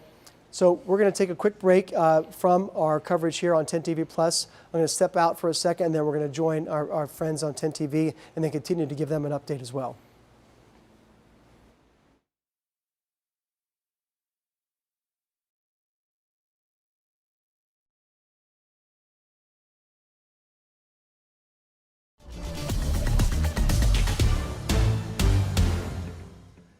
Hi, everybody. I'm Chief Meteorologist Jerry March, joined by Michael Behrens on this Friday evening for the severe weather threat is coming to fruition, unfortunately, across a good part of central Ohio. Right now, we're looking at the opportunity for widespread severe weather across much of central Ohio. That includes the most recently issued severe thunderstorm warning, and this one a bit more concerning than the previous ones. This has a destructive tag. What that means is that this particular storm has the ability to produce over 1-inch hail and winds gusting over 70 miles an hour.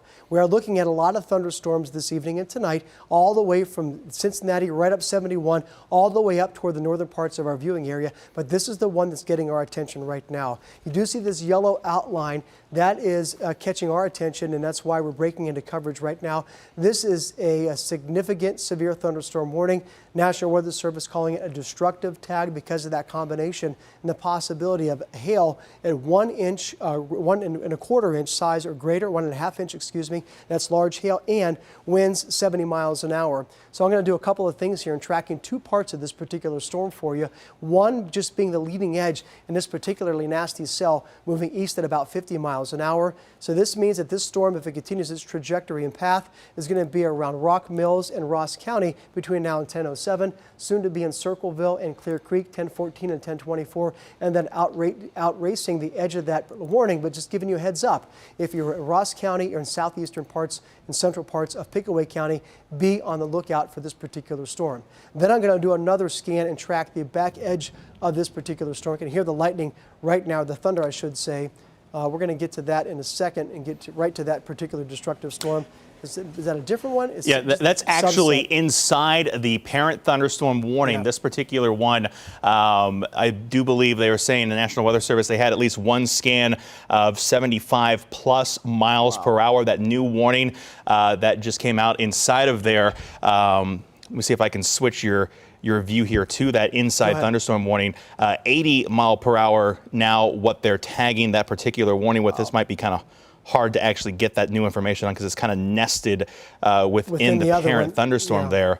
Well, I'll sort of cover up the old thunderstorm, and we'll put that newer one on there. Yeah. That goes until 10 o'clock tonight, flagged as destructive with 80 mile per hour winds now from the National Weather Service on that storm. So, Michael, is that storm, it's very interesting to watch that because this particular storms are what we've been looking at for the past couple of hours. That second line, I mean, just look at the immense amount of lightning coming from that cell, still moving east at about 50 miles an hour. I'm just going to put a track on that when that happened. Yeah, that new thunderstorm still moving east slightly slower, 40 mile per hour speed on that storm as of right now. Oh, slightly. That's not a good thing either, is it?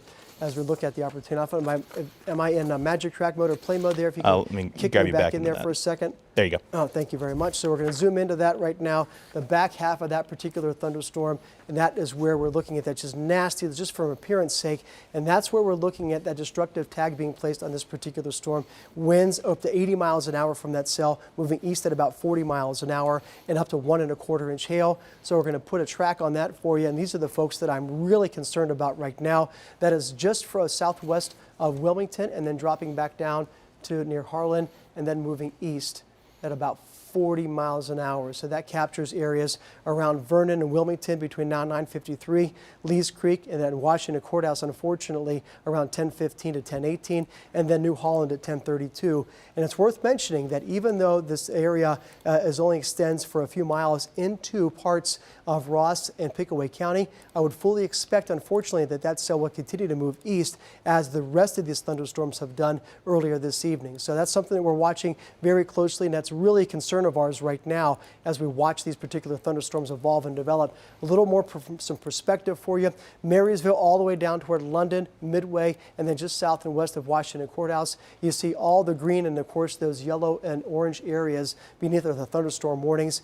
We'll take a look inside and possibly try and indicate where some hail might be, and that's something that is something that we've been watching very closely over the past couple of hours. Not seeing a lot of hail, but down to the south right now, where you see those little bit of colors popping out, that is where we're seeing the deeper greens heading to from the blue to the green, possibility of some hail. And even further off toward the south and west, that's where the area we're really concerned right now is that was showing over 1¼ to 1.5 inch size hail. We gave you an opportunity earlier today. Hopefully you took that opportunity to put some of your vehicles and other things that might be, you don't want to get blown around. We said batten down the hatches, and this is why. Look at that quick ramp up in the colors between Harlan and Wilmington.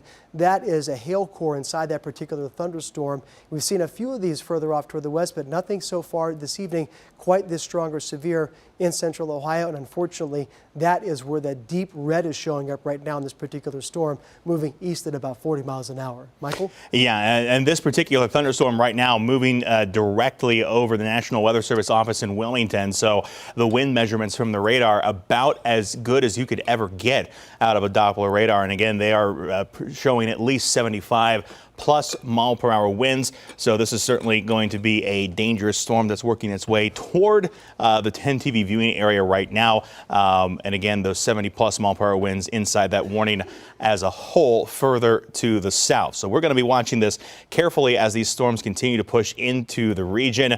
We've been on our 10 TV Plus channel for most of the night. We're going to be there for most of the night as well. It's going to be along that as storms coming through. We'll switch over to Max 2 real quick and get you just another quick update here while we have our TV audience with us as well. Franklin County, Columbus under a severe thunderstorm warning till 10:30. That particular storm system starting to make its way into the county. You can see heavy storms up toward Delaware now working their way into Dublin and Hilliard at this hour as well. So we're going to continue to watch these threats and of course keep you up to date on our digital channels and as well as breaking into TV as necessary too. Yeah, so we're looking at that, Michael, and that's one of the things we've been really watching across the area in Indiana to the west earlier today.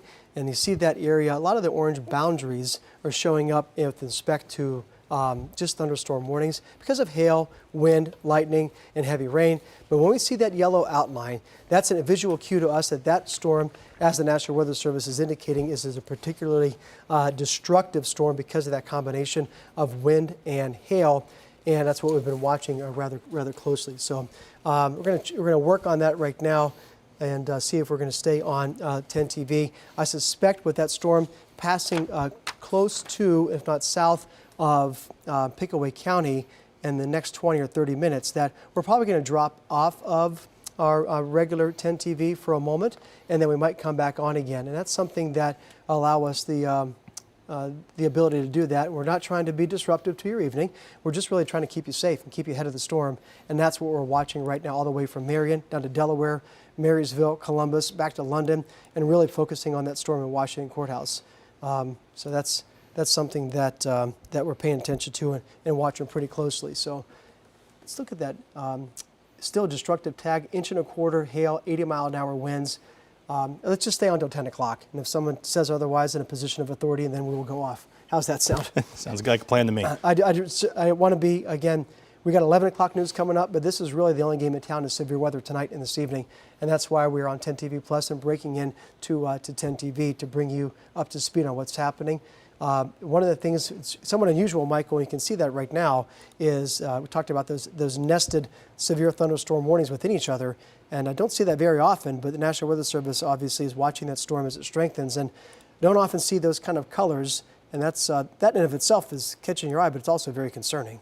Yeah, certainly concerning with that storm as it pushes its way in toward Fayette County here over the next little bit. You can see some of those areas that will be highlighted inside that particular warning as we do see that storm push our direction. That's going to include the new Martinsburg area here by 10:05 over toward Hollister Field by 9:45. You can see it working its way eventually over toward Washington Courthouse, I would probably say in the next 30 minutes as well.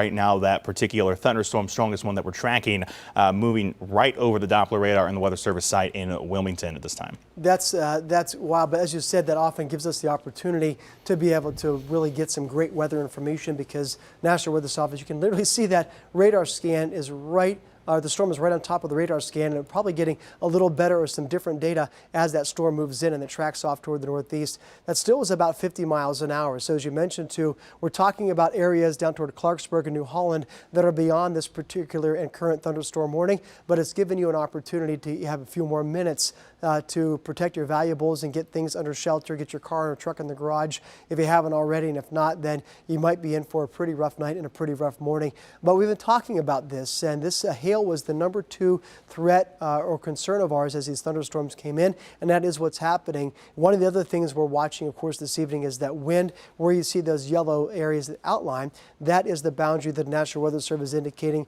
is most likely to impact by 70, in this case, 80-mile-an-hour winds.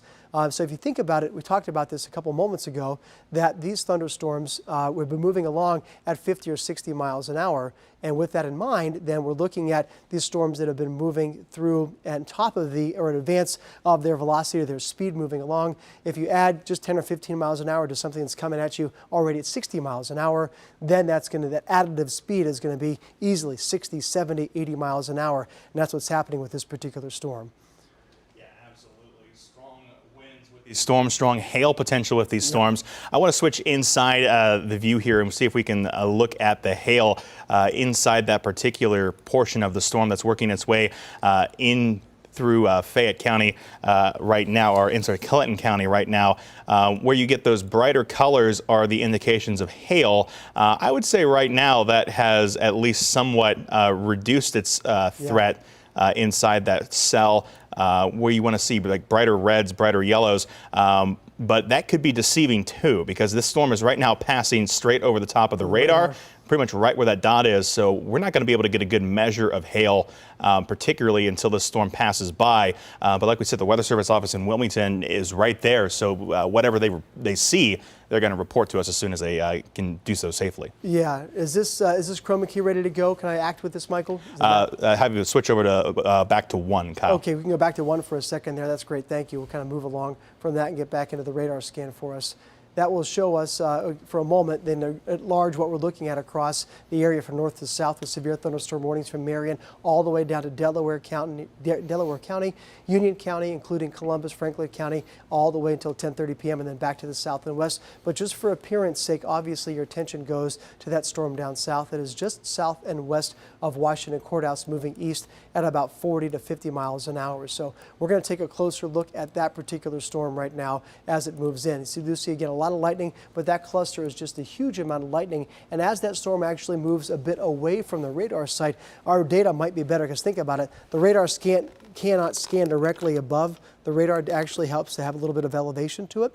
So as that storm moves to the east very quickly, we'll probably get some additional and better data from that particular storm. But clearly, looking at this thing at large, and then we're going to zoom into that storm down south in a moment, most of the storms up here are spread out in nature, and then the storm, that real cluster of intense lightning, is that one down south. And we've been talking about that since much earlier this evening, that I felt that the greatest threat or the weight of bearing the brunt of the worst weather would be in central and southern parts of the viewing area. and unfortunately that appears to be coming to fruition actually a little bit earlier than I expected, 9:30, 10 o'clock. I expected it to be a little bit later, but we had that window between 8 o'clock this evening and about midnight to 1 o'clock in the morning, so hopefully took advantage of that to be prepared. But let's zoom in right now and just get back to the plane radar for us that shows what we want to see in terms of the areas right around that Wilmington radar scan for us. The one thing I also want to look at, Michael, is if we can go down, and we will just take a little bit of a trip down closer to that storm. Just for appearance sake, this is you can't just derive a thunderstorm's characteristics by how it looks, but I'm looking at this particular storm, and aside from the hail, and maybe waiting until it gets a little further away, just the shape of this storm, and some of these we call these little line echoes or these little cuts inside the storm oftentimes can produce some spin, and sometimes that is what we're concerned about in terms of spinning up a tornado. Right now, we're going to put the scope on that. You had earlier shown the hail scope. Now we're just going to look at the velocity scope. As expected, this storm is racing away from the radar scan where we see that difference in colors, so it's hard to discern if there's something happening right along that particular line. Down to the south and west of that, I'm not seeing any real tight indication. We're looking at where the red and green is very close together. There's some broad circulation, but nothing that's terribly tight right now. That's fine. A little bit back to the west of Deerfield, that's about a county away. We'll watch that cell very closely. But as we move up the line there, again, not expecting to see anything in terms of red and green together.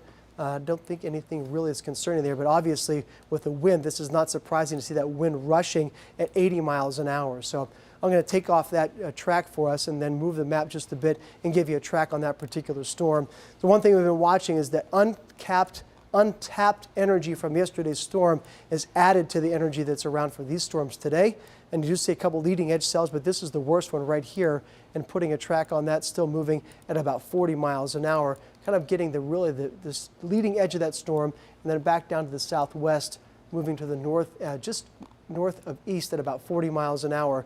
These are the communities. Washington Courthouse, you've got about 5 minutes, if not already. New Holland and Clarksburg, 10 and 10:19. Yellowbud at 10:31. Ross County, and then Tarleton, 10:42 and 10:48. And clearly, that area, you see those counties and communities in Pickaway County and down near Ross County. Those extend well beyond the eastern edge of that warning, but that's just giving you a little more lead time right now from that particular thunderstorm, the most dangerous one that we're seeing right now because of that 1.25 to 1.5 inches hail and winds up to 80 miles an hour from that particular storm. Michael? Yeah, those winds and that southern storm, really the biggest concern that we're watching for right now. Of course, we do have that risk for some hail out there in that storm as well.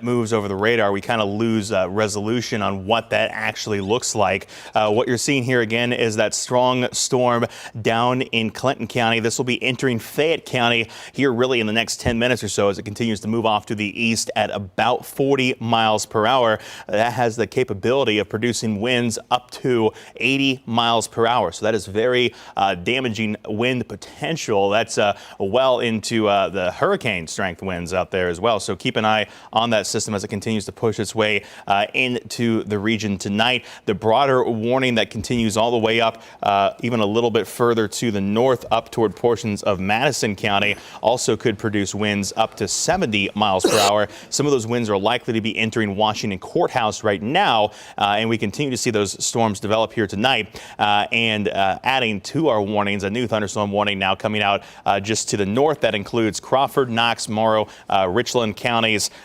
until 10:30 tonight. 60 mile per hour winds on the northern side of the viewing area. And I checked in with the National Weather Service office out of Cleveland, the one that's issuing these warnings. What you'll see back to the west, there's not a lot of interesting radar features in this storm. This looks very weak if you were to pull it up on radar. And one of the things, if you were watching our streaming coverage here tonight, we've been talking about these storms. They kind of build up, and then as they collapse back down to the ground, that wind has to go somewhere. And right now it's rushing out ahead of those storms. And while if you're looking at this on radar or on your weather app, it may not look that impressive, it is producing a continued threat for damaging winds out ahead of the storm tonight. And we'll be watching these storms carefully as they continue to push through. That one up to the north, Jerry, I believe you have a track on that on Max 1. We do. Let's go to Max 1 to Weather Main, and we'll get a track on that for you. That does show the areas as we're watching most closely right now, this storm's moving east at 60. It seems kind of unusual, Michael, that to see such a different speed in some of these storms. Some of them off toward the north moving 60, 65 miles an hour, some around 40. The bottom line is these storms are pulsing and ebbing and flowing with the energy that they've had during the afternoon and evening. Mount Gilead at 10:03, North Bloomfield at 10:11, Four Corners and Howard 10:27 and 10:29, Loudonville, everybody's familiar up near Mohegan Park at 10:38, and then Glenmont and Ripley. Notice again that this areas and communities that we're mentioning are well to the east, and just clipping northwestern Coshocton County for a frame of reference. Because these storms are moving so fast, the National Weather Service, and whether it's Cleveland or has it been Wilmington, have been issuing just a continuing warning after warning. We have not seen a situation where the thunderstorm has entered Ohio and has not had a warning. That's actually not happened. So we expect that these warnings will continue as these storms move to the east. So just keep that in mind as you're making your way out and about. Again, Fredericktown 10:18, Howard at 10:29, Loudonville at 10:38 from this thunderstorm right now. And we can then look at the other thunderstorms down to the south from this particular one. That does show all the way down through areas down 23 and down 71, all the way down to the west in Washington Courthouse and Circleville. To the west of that, just for a quick look, there are some more showers and storms across west central Ohio and then in eastern Indiana. But clearly the only game in town, or the main events in town, I should say, are the thunderstorms we just mentioned. The one moving right now in toward parts of Franklin County, and then with a lot of lightning right now around Delaware too. So let's go on a little radar tour. We're going to stay on 10 TV at least until 10 o'clock, until that significant or that destructive tag is either removed or continued. So we'll make that call to our team. It's an internal message to our team that we're going to stay on 10 TV plus at least till 11 o'clock. But just know that as we look at these particular areas right now, the one that we're looking at most closely is down to the south. This thunderstorm rocketed in from southeastern parts of Indiana and just clipped north of Cincinnati a short while ago. But this by far has been the strongest storm that we've seen. One of the things you might notice if you're watching or have been watching, this particular severe thunderstorm warning has a yellow outline. And that's a very important visual clue to us because this storm, unlike the other ones, is a destructive thunderstorm warning. It means that it has hail over 1 1/4 to 1 1/2 inch. That's like golf ball size. That's huge hail, and also destructive winds up to 80 miles an hour. That is over hurricane force winds. And this storm, again, is moving a little bit slower, unfortunately, than some of the other ones. That means that it's going to hail and the just damaging winds are going to be a little bit slower to move in and move out. So I'm going to take the lightning off of that and just get back to the plane radar for you, and then we're going to put a track on that. That does show that obvious visual cue there that is just about to clip the southern parts of Fayette County right now. That last check, that storm was moving east at about 40 miles an hour. I expect that that trend will continue at least for this exercise. So we're going to move that east at about 40, and we're going to extend it beyond the current severe thunderstorm warning because of current history as an indication of what's going to happen. That severe thunderstorm warning in some way, shape, or form is going to be continued. We're looking at Lees Creek and New Martinsburg, 9:56, and then over toward 10:11. Linden and Frankfort between 10:23 and 10:33. Williamsport and Chillicothe, Circleville. That is 10:41, 10:50, 10:55. That's about an hour's time. So you've got a little longer to get ready in some of those bottom communities between Frankfort and Circleville than you do up to the top where that storm is coming in a little faster. So that's what's concerning us right now is that particular storm in itself. I'm going to take a look at the hail scope for us because that's what we've been watching. That earlier it was producing some a very colorful display, and it's looking right now to be back at it again. We talked just moments ago, and these storms aren't static. They don't just stay the same over a period of time. They are ebbing and flowing and strengthening and weakening. And this particular cell right here, you can clearly see goes from next to nothing all the way to the reds and the yellows and the oranges. And that's an indication as the storm is a little further away from that Wilmington radar site that it likely is at it again and producing some of that significantly strong hail as it moves on through. Michael? Yeah, I want to go ahead and update our viewers here. We take a look at Max 2. We do have a new watch in place as these storms are likely to at least maintain these wind threats into the early AM hours of your Saturday. Our eastern counties added to a severe thunderstorm thunderstorm watch until 4 a.m.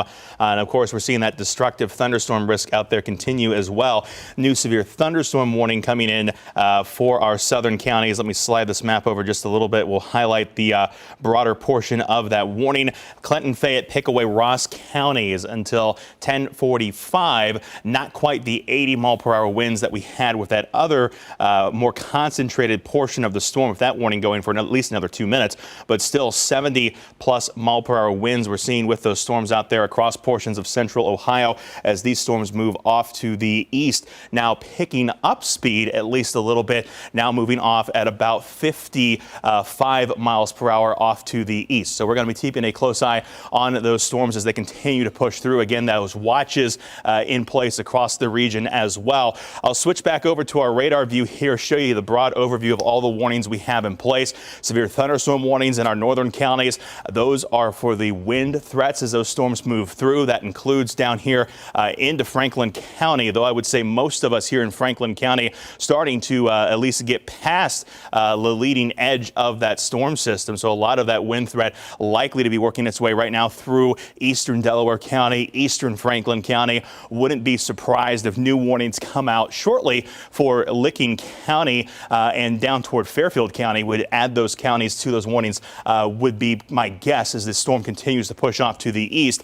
But the bigger concern remains those storms further to the south will move down here. You can see it right now sort of working its way through Washington Courthouse and that really strong cell that's still working its way out of Clinton County into southern Fayette County right now. I'll put a storm track on the leading edge of that storm. It looks like the nested 80-mile-per-hour warning has expired here at the 10 o'clock hour. So we'll put that squall line track on that leading edge out at about 55 miles per hour. So this is going to be a quick moving storm off to the east. That's going to put it into Mount Sterling, 10:03, Williamsport by 10:11, Frankfort here as we head toward 10:12 tonight, and over toward Lancaster, it holds together by 10:40. Jerry? Good track there, Michael. And one of the things that you've been watching since really yesterday morning is this 10 weather impact alert day, and that's why we are doing our continuing coverage. And it's not the first time, and it's not by accident, that we've planned on doing these cut-ins and these updates on 10 TV Plus and just transitioned to being on 10 TV, and that's important. And we're tracking these storms for you. As you mentioned, we're going to stay on as long as there is that destructive thunderstorm potential for central Ohio. We're going to stay on 10 TV Plus and 10 TV and YouTube and your connected television and on Facebook. So if you want to get in touch with us, we're doing our best to kind of juggle the real-time weather situation as it changes very quickly and rapidly, and also your input and your comments and your concerns.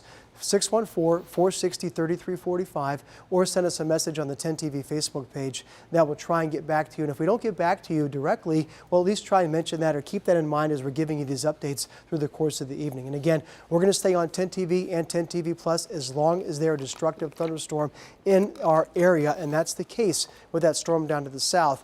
Clearly see what's going on just at the quick scan of the radar, and then we'll do a bit of a tour and zoom in some of the worst spots right now. These storms moving in, and that's why we have the 10 weather impact alert through about 11 o'clock, until midnight and 1 o'clock this morning, all the way east over toward Knox County, south of Richland County, and then all the way through Franklin County, Circleville, Chillicothe, and to the west. When we look at the area of the radar scan for us, we've been watching several locations that have been somewhat concerning for us. If I can get this clicker to work. I thought I had it set up as I came over here, Michael, and perhaps not. Sending you into play mode. You'll be there. That helps. Here just 1 second. Thank you very much.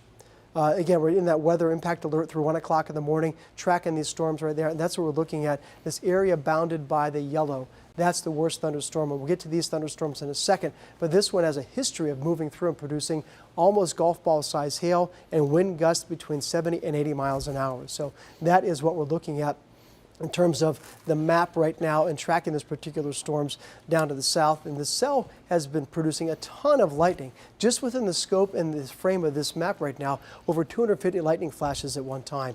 Clearly that cluster as it moves through is still fueling or being fueled by the warmth and the humidity that we had today and yesterday. No thunderstorms yesterday or last night, so that was untapped, and that's available energy that these storms are taking advantage of today as they rocketed in from Illinois and Indiana. a little while ago. You see lightning flashes there as we move through this afternoon and this evening. So I'm going to track that particular storm for you right now, just put the plane radar on, and then move a little further off toward the south and the west. That storm is still moving, I believe, at 50 miles an hour, Michael, or correct me if I'm wrong. That storm on the southern side, 55 55 mile per hour. Right, we're going to zoom out just a little bit to give me a little bit of room to get a 55 mile an hour track on there for you. This is what we're looking at southwest of Washington Courthouse. There's 62 going north to south right into Franklin County and clipping Pickaway County, east on 22 towards Circleville. That leading edge of that storm kind of arcing out ahead, and then toward Frankfort and Chillicothe. This is the worst of the storm we're seeing right now, and that's why we have this area bounded by the yellow. That is a destructive 70 mile an hour plus thunderstorm with hail that can be over an inch in size. So really that's the main game in town right now. The track on that at 55 miles an hour, and we'll kind of zoom out just a little bit to give us some perspective and some space for you. That does show the storm again as it has a near neighbor to the west that we're also watching, but this one in particular as we track that out at the speed. Looking pretty ominous down to just southern parts of Fayette County, and then putting the 55 mile an hour. Oh, it was a little fast there. Let me try that again, please. Tracking it, got a little ahead of myself right there. So that would be 55 miles an hour starting in the back edge of that storm and then moving east. That almost clears the county, so that moves the areas around. Get back to this. All right, I'm going to have to go to this particular tool. That's fine. Give us a little bit of an extra step there. There we go. There we go. So we're looking at this particular storm, Linden, Clarksburg, and Frankfort, 10:15 to about 10:22. Yellow Bud, Chillicothe at 10:38. So you're recognizing some of these towns and communities. The one thing we also talked about earlier is not everybody is watching TV right now. Not everybody might be watching 10 TV Plus right now. It's an opportunity for you to reach out to somebody that might not have a connected device or a television. Just give them a call or a text message. Hey, if you're in these areas, Ross, Pike County, Pickaway County, east over toward Hocking County, southern parts of Fairfield County. This is where the storm is moving toward Chillicothe, Tarleton, Laurelville, Good Hope, and Laurel. And these areas, again, extend beyond that thunderstorm warning right now, but still are under the threat of severe weather because of that storm and the wind and the hail potential. Further off toward the north, we're looking at the back edge of that storm in and around Franklin County being taken down. And that's some good news right there because we're watching while there might be additional disruptive weather for the rest of the night. This particular cell right now is weakening and moving off toward the east. Still going to impact northeastern parts of Franklin County around Westerville over near the airport, and then heading toward Newark and parts of northwestern Licking County, and that area around Mount Vernon is still under a thunderstorm warning. That too is at least another 15 or 20 minutes as that storm moves by. Central and eastern Delaware County, these pockets of red showing up right now. A little closer inspection to some of those areas that we're worried about or concerned about. We'll just zoom in closely just around Sunbury, Sparta, Ashley, moving east. This one at about 40 or 50 miles an hour if memory serves. Mount Gilead, some disruptive weather there. Mount Vernon too. So any one of these areas underneath these storms, wind is still the primary thing that we're worried about and concerned about. So that's something that as we go through the next couple of hours that we're going to watch closely as these storms continue to move in from the west. The wind damage, the damaging wind gust, 50, 60, 70, 80 miles an hour is something that any one of these particular storms can produce, and that's what we've been watching. Some of these cells, especially down to the south, have overachieved or performed 70, 80 mile an hour gusts and the possibility of some hail too. So watching how fast these things are moving in and hopefully moving out. There's no guarantee that what we're seeing right now will continue, but watching the storms kind of stretching, kind of a broken line, two main areas, Columbus northward and then one down to the south. And we're looking at this in motion. We're going to move the map a little bit and capture what might be behind this. That would be somewhat interesting to see if there are some storms then behind that. And zooming out just for a moment to give us some perspective, we do see that the storms came in very quickly. These storms back to the west, still a gusty thunderstorm right along Interstate 70. But aside from that, there's still a few more thunderstorms possible. So once this main line moves through, which it will in the next 60 to 90 minutes, it still is going to favor areas to the south. Pickaway County, Ross County, and Pike County, areas that might not have been hit yet and might get hit soon. And then we're looking at the potential for a few more lingering thunderstorms beyond that, but just kind of painting with a broad brush as we look at the bigger picture. Once we get beyond that, things should settle down for the rest of the evening. Michael, if you have any additional thoughts or maybe some questions coming in from our Facebook friends and our text friends, maybe we can get to some of those right now. Yeah, report here just came in not too long ago to our text line. They're getting definitely hail in Washington Courthouse. No size for that, but Charlie reporting hail to us from Washington Courthouse. And of course, those winds are coming through. People just wondering what time these storms will move through their backyard. So the backyard, hopefully that will be something relatively soon. This is the main area of thunderstorms that we're watching right now. Any other towns or communities that are popping up on some of those questions, Michael? Delaware was being highlighted as having a question about the storms. I think for you guys, really, some of the heaviest storms already moving through your region, but could see some more later tonight. Delaware is the one that stuck out the most to me. Got it. So we're looking around Delaware. Chillicothe, too. Delaware, right, we'll just go down 23 for you. Western part of Delaware County, you're in the clear from the severe thunderstorm threat, although eastern half of the county is still dealing with some of the gusty cells, lightning, downpours, and wind.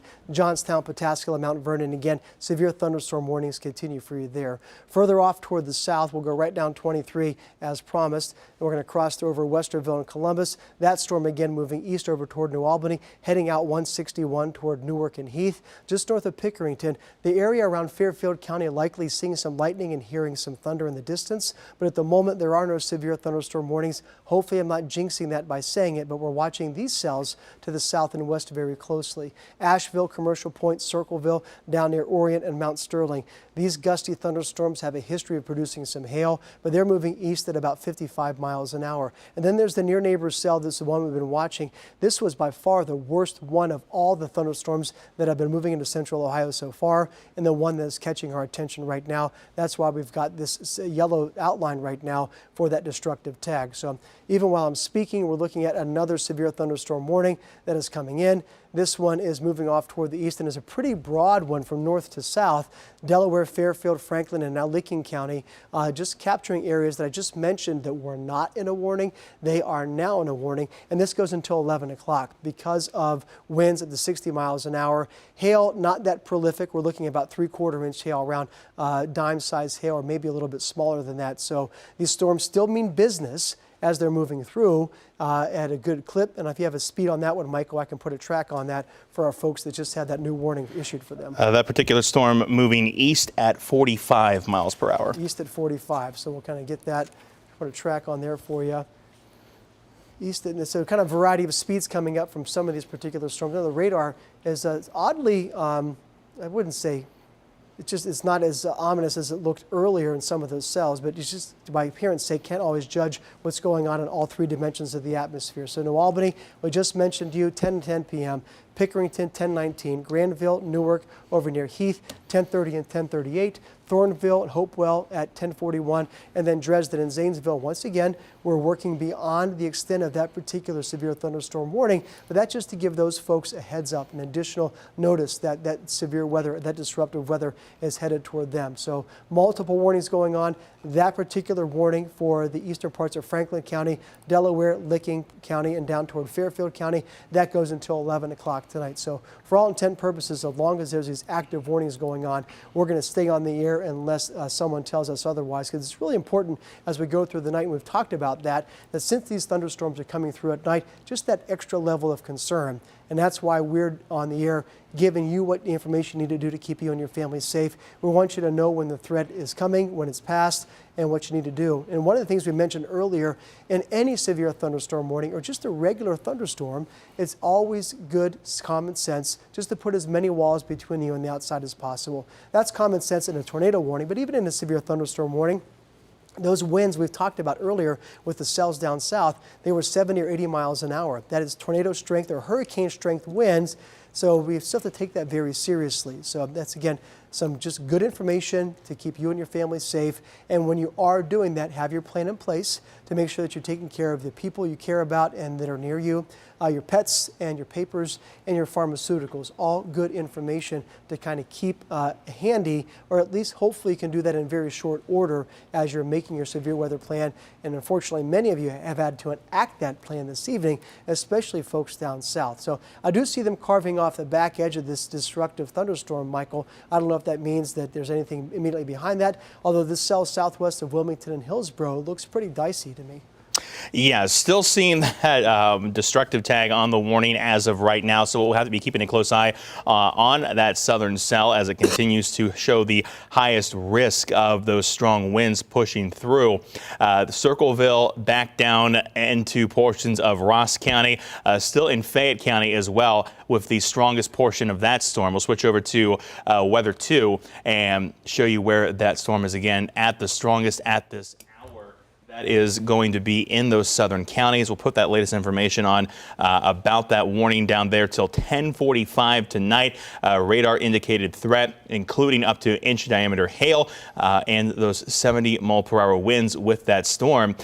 Inside the storm, I want to take a quick switch here to see if we can see any of that hail potential with this thunderstorm as it moves through. Where you would see those brighter colors is likely where we would most be prone to see hail, and we do see some of that in our southwestern portions of Fayette County, really riding on that southern edge of Fayette County at this hour. You can see a few of those stronger areas of hail pushing their way in toward Ross County here in the next little bit. This is near New Martinsburg right now, north of East Monroe. That'll be pushing off to the east fairly quickly, working its way likely north of South Salem, eventually over toward Ohio 138. If that particular area of hail continues to stay together with that storm as it pushes its way off toward the east.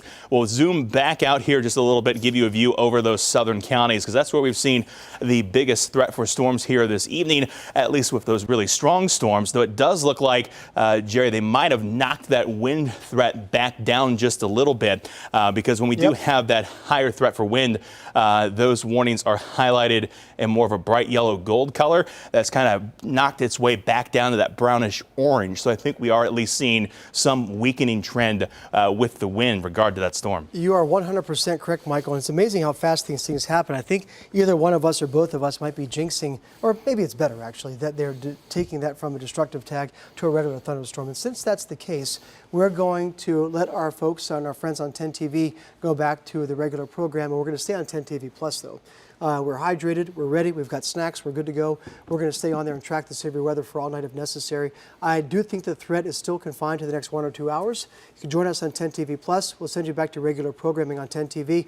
And if any of these thunderstorms become tornadic or they become destructive with 70 or 80 mile an hour winds, 1.5 or 2 inch hail, we're going to be right back on 10 TV. But we'll give you a second, and we're going to be on 10 TV Plus continuing our coverage.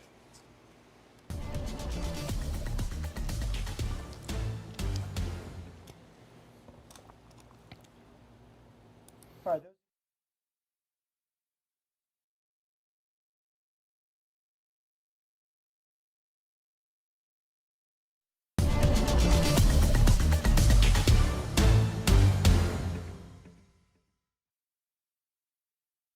Plus, we never left, actually, and that is an opportunity for all of us and all of you to stay in our two-way communication. Earlier, Michael, we kind of I think I did the Facebook page and our text line. We tried to get as many of those as possible, but they come in so fast and furious. And when we've got a destructive severe thunderstorm warning, that's clearly the focus. Yeah, so I mean, especially when we get back into sort of that, bringing the TV partner side into it. At that point, we go less from a Q&A, more to we got to get you on top of what the latest information is. Not that we don't see your guys' messages coming into us, of course, we still get them at the text line 614-460-3345 and on the Facebook stream as well. And we can get back into really kind of moving this back toward that Q&A as we've seen that wind kind of weaken at least a little bit, but we do still have plenty of severe thunderstorm warnings out there tonight. It is one of the more maddening things about tracking these thunderstorms is trying to answer the specific questions that everybody wants to know. Will there be a tornado? Will there be, fill in the blank where I live at what time? And these thunderstorms, literally, happened to both of us this evening, they went from being a regular thunderstorm, which means you have to have hail, wind, and of course a possible tornado in the event, to a destructive thunderstorm. And that's a relatively new category, and some people might not be very familiar with that, but the National Weather Service is now fine-tuning their severe thunderstorm warnings and actually helping us to be able to communicate to you. So not all thunderstorms are created equal. Not all thunderstorms are severe, and then there's an extra category of above severe thunderstorms, and that destructive tag, 80-mile-an-hour winds. That's terrible.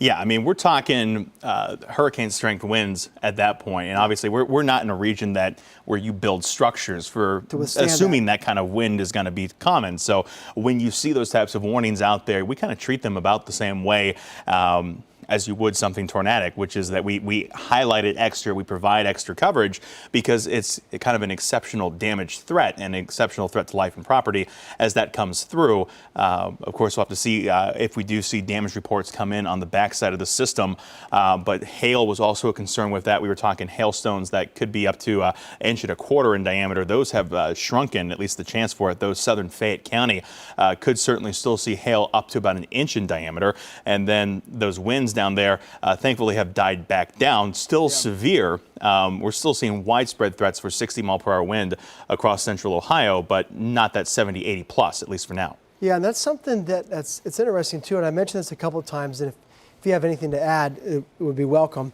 That a tornado generally, let's say 50 to 100 yards wide. Of course, you get the huge ones, but generally speaking, tornadoes in central Ohio are a football field or less. When we talk about the possibility of wind damage, we're talking about something that might be half of a county wide. So that is significantly larger, and that's why the threat is greater, even with those winds that might not be as strong as a tornado. I think the area and the scope of coverage and possible damage is greater. So this particular one that we've watched move through areas just near Wilmington, the radar site, southern parts of Fayette County. This severe thunderstorm has hail up to 1 inch, wind speed to 60 miles an hour. It's Fayette, Pickaway, and Ross County, and those areas moving off toward the east. If we clear that off and just kind of look at, for just appearance sake, obviously a lot going on right there. I'm going to put a filter on this because there's a ton. It looks pretty messy out there, so we're going to clean it up just for a second. Now, 60-mile-an-hour winds and quarter-size hail is possible. We'll just clean that up a little bit, clearly drawing your attention to areas just south of Clear Creek, near Chillicothe. We're talking about Circleville, and that storm, that just looks nasty. And while I'm looking at that, there are other areas to the west of Dayton right now that are still getting some severe thunderstorm warnings.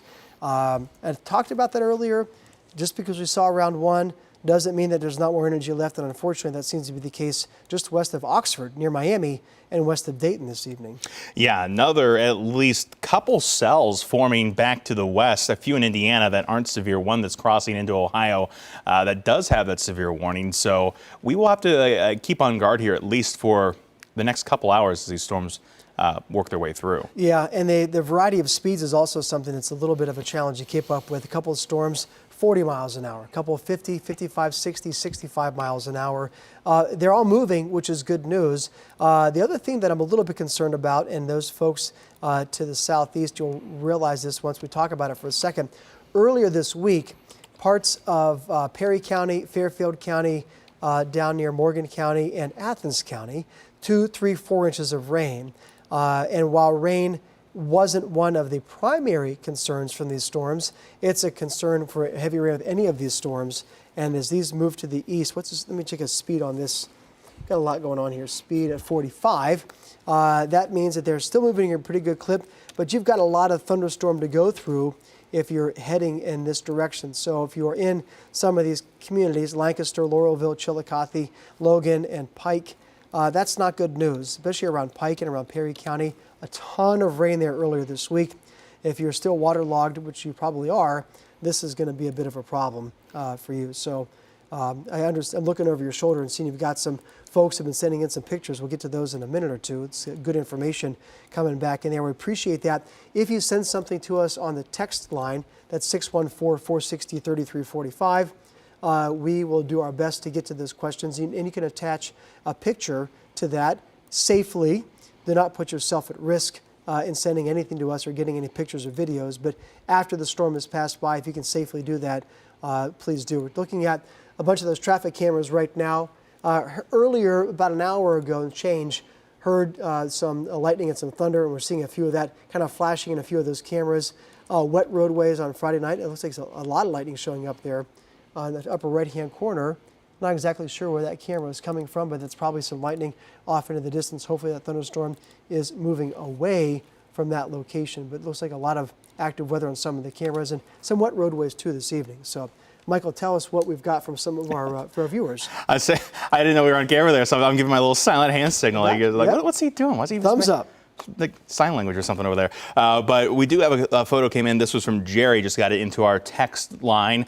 This was from Washington Courthouse, showing some of that hail that was coming down. If we can show you Max 2 there. There's that picture of the hail. Looks to be probably closer to that half-inch, three-quarter-inch size, so probably not quite too severe level, but certainly at least confirming some of that hail has been reaching the ground there. And like Jerry said, if you can send us reports safely, do so after those storms have passed. 614-460-3345.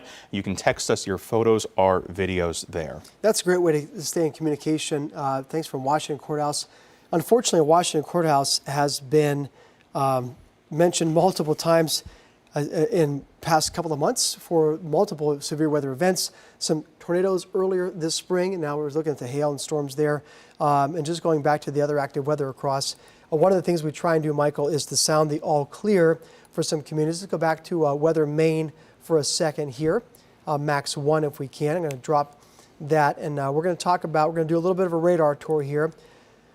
Looking off toward the north, still those somewhat inconspicuous looking thunderstorms still packing quite a punch. That is Crawford County, Richland and Ashland County, and then to the south, Marion, Morrow, and Knox County. A cluster of lightning right there, gusty winds and some very heavy rain. That's moving east toward Mount Vernon, Danville, and Newcastle. Delaware, eastern and central parts of the county, still under severe thunderstorm warning. A lot of rain, lightning, and wind. To the west of that, Richwood, Marysville, over near Bell Fountain, there's some gusty thunderstorms, but not quite severe levels. And that's fine, but it doesn't mean you can let your guard down. Probably a disruptive night and some window rattlers in terms of some rain and wind and hail.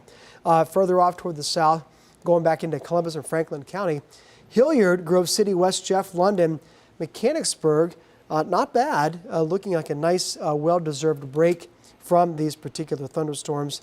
And then further off toward the south, just really still concerned about these thunderstorms. They are just not letting up. This 252 lightning flashes in this particular frame, Michael, that just goes to show the health of this particular storm as it enters Fairfield County and Lancaster. So closer inspection right there. Looking at a lot of the lightning, Manda, Clear Creek, Lancaster near Bern. Further off to the southwest, Circleville.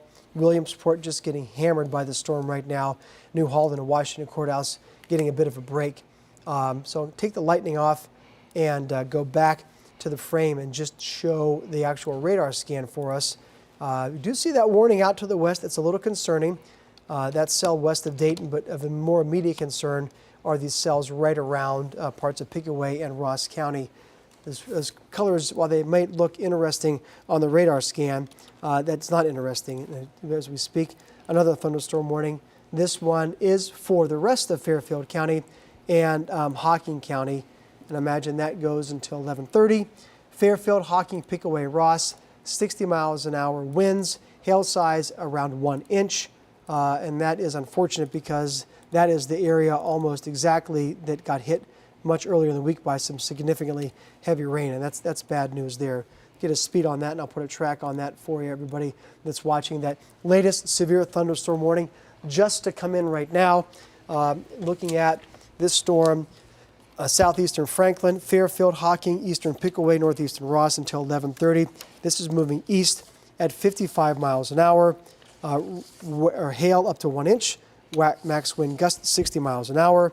I'm going to put a track on that at 55 miles an hour. I'm going to zoom out a little bit because the storms necessitate that. They're moving at a pretty good clip. Lancaster all the way back and kind of capturing the southern edge of that. It's a pretty large storm right now. Give it 55 miles, and that means Circleville now. Lancaster at 10:38, Laurelville at 10:51, New Lexington at 11:01, Logan and Corning and Nelsonville heading over toward the Hocking Hills and at 11:25. So those communities are under the threat from this storm. Earlier this storm, it's worth noting if you're just joining us or maybe kind of need an update, this particular storm had produced 1.5 inch size hail. That's huge. Also up to 80 mile an hour wind gusts. Right now the storm still means business as got yet another severe thunderstorm warning coming in. This one is being updated right now. That includes areas to the northeast. Knox County is under continuation of a severe thunderstorm warning that goes until 11:30. Another 1 hour for all of Knox County. That storm up to 60 mile an hour winds, hail about 3/4 of an inch for that particular storm. So as expected, there's probably not a single county in the viewing area at some point, Michael, that was not under a severe thunderstorm warning tonight. Many of them have seen consecutive severe thunderstorm warnings as we've gone through the course of the evening. And I don't think there's one point in time so far this evening where this line of thunderstorms has given us a break. Yeah, no, I mean, it's just been kind of one after another, especially when it comes to that risk factor out there for wind and hail tonight. We're seeing that wind threat really continue across the region as well. And we are getting some more reports in from you guys as well. Having trouble getting Greenfield to locate on our map here, but this is the hail report, the hail potential out in Greenfield right now to the east of it, likely still seeing some of those heavier chances for hail in that region. But when we back it up just a little bit, you can see all those bright colors that traveled their way across the southern portions of Fayette County. Greenfield, by the looks of it, is to the east of the Leesburg area, south of Washington Courthouse. That would really put it somewhere roughly down in here, even though we can't get it to really populate there on our map here at the moment. But I mentioned that because I want to share this photo that was sent to our text line. We were talking about in Washington Courthouse, not quite to those severe hailstones, but this is from Amanda and Anderson in Greenfield, Ohio. Take a look at those hailstones right there, Jerry. Those are definitely some. We were talking 1.25 inches was what the warning said. I think Michael, we've achieved that. I don't have that exact same size hand as that particular person, but if I'm looking at my hand in a relative sense, that's at least 2 inch hail. That is huge. Yeah, that definitely confirms that severe hail we were talking about inside that system there. Yeah, that's damaging. And we did talk about earlier, we talked about a lot of things the past couple and few days, one of which was the 10 weather impact alert, and we try and fine tune the forecast as it gets closer. This evening's threat was pretty clear. We've been kind of sounding that drum, wind being the most likely category, hail being second. And we talked to them. Not everybody has the opportunity, but if you can, batten down the hatches, bring your umbrellas and your lawn stuff and your furniture inside. Put your car, your truck, or your in the garage under protection because of that. Yeah. That coming at you at 80 miles an hour times 1,000 hailstones. That's a problem.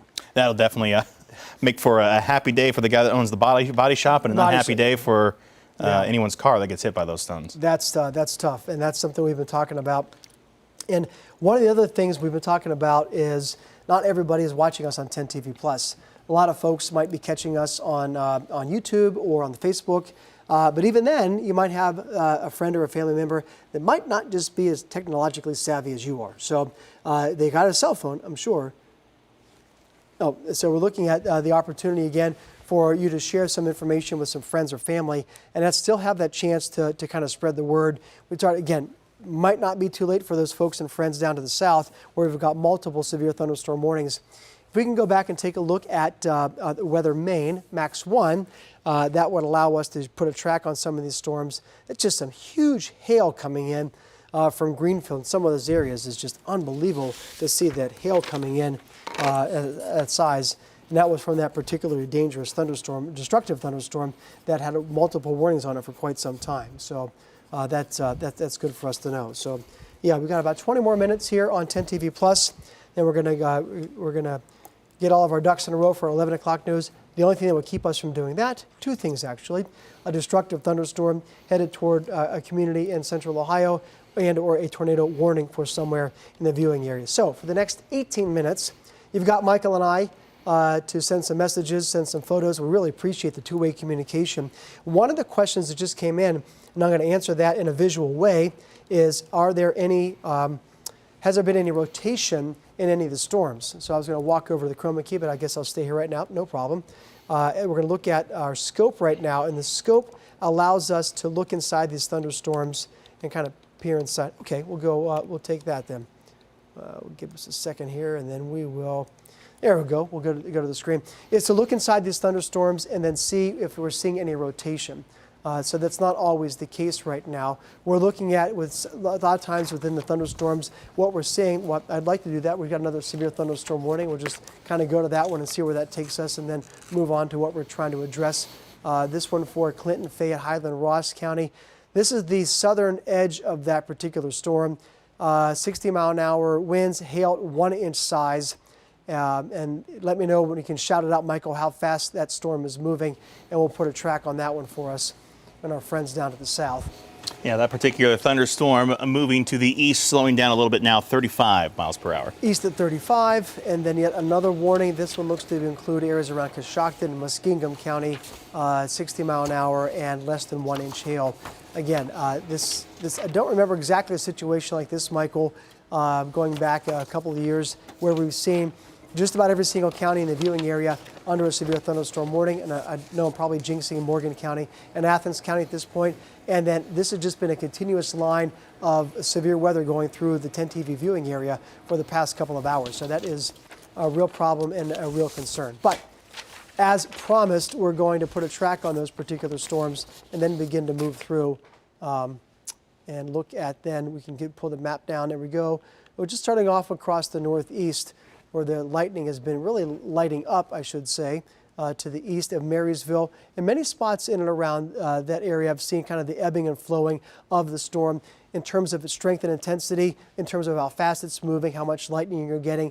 We're looking at Mount Gilead, Berry, and Richwood, Delaware. You're in the clear from the severe weather for the moment. Not so much around Mount Vernon, Knox County, all under that severe thunderstorm warning that goes for at least another 25 or 30 minutes. Now we're looking at areas to the south and east around Coshocton. That also includes further off toward the east around Dresden and Zanesville. Now we're getting over the border over toward Muskingum County, and then to the west, Utica, Newark, and Pataskala, and then down to the south. This storm, this one obviously just visually looking at all the lightning, Lancaster, Circleville, down toward Chillicothe, and then back to the west and southeastern parts of Fayette County. This is really what we're looking at. And the latest warning right now with this storm moving east at about 35 miles an hour. Slowing down a little bit, that's not necessarily good news, because that simply means that the wind, the lightning, any hail in there can impact or pound an area over a longer period of time, because that thunderstorm is not moving quite as fast. So we're going to capture that southern edge of that line, and that warning. We'll move this one, and then we'll go further off toward the south in a moment.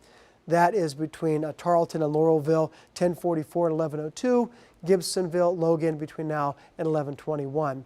Further off toward the south, this other cell right now is just going to pass to the south, or just to the north of Bainbridge, excuse me, and that would be around South Salem and Frankfort, 1051, 1055, around Chillicothe, again Chillicothe, 1120, and Huntington at 1125. So I'm going to take a second and address that viewer question that was asking about the rotation in any of the storms. One of the things that we've been looking at and we can do when we're looking inside the particular storms is where that wind is kind of twisting or spinning. And we're seeing some of that, and this is often the case with these storms that have gusty winds, where we're seeing some red and green next to each other, but oftentimes this is the wind that's rushing in behind the thunderstorm as it's rushing out ahead. Not necessarily a real tight couplet where that red and green is very close together. So we can certainly look for rotation, and while we might have some larger, change or direction of the wind speed. Not seeing any particular tight rotation in those storms. What we are probably seeing in some of the storms is some hail, and that's something that we've been watching at also this evening.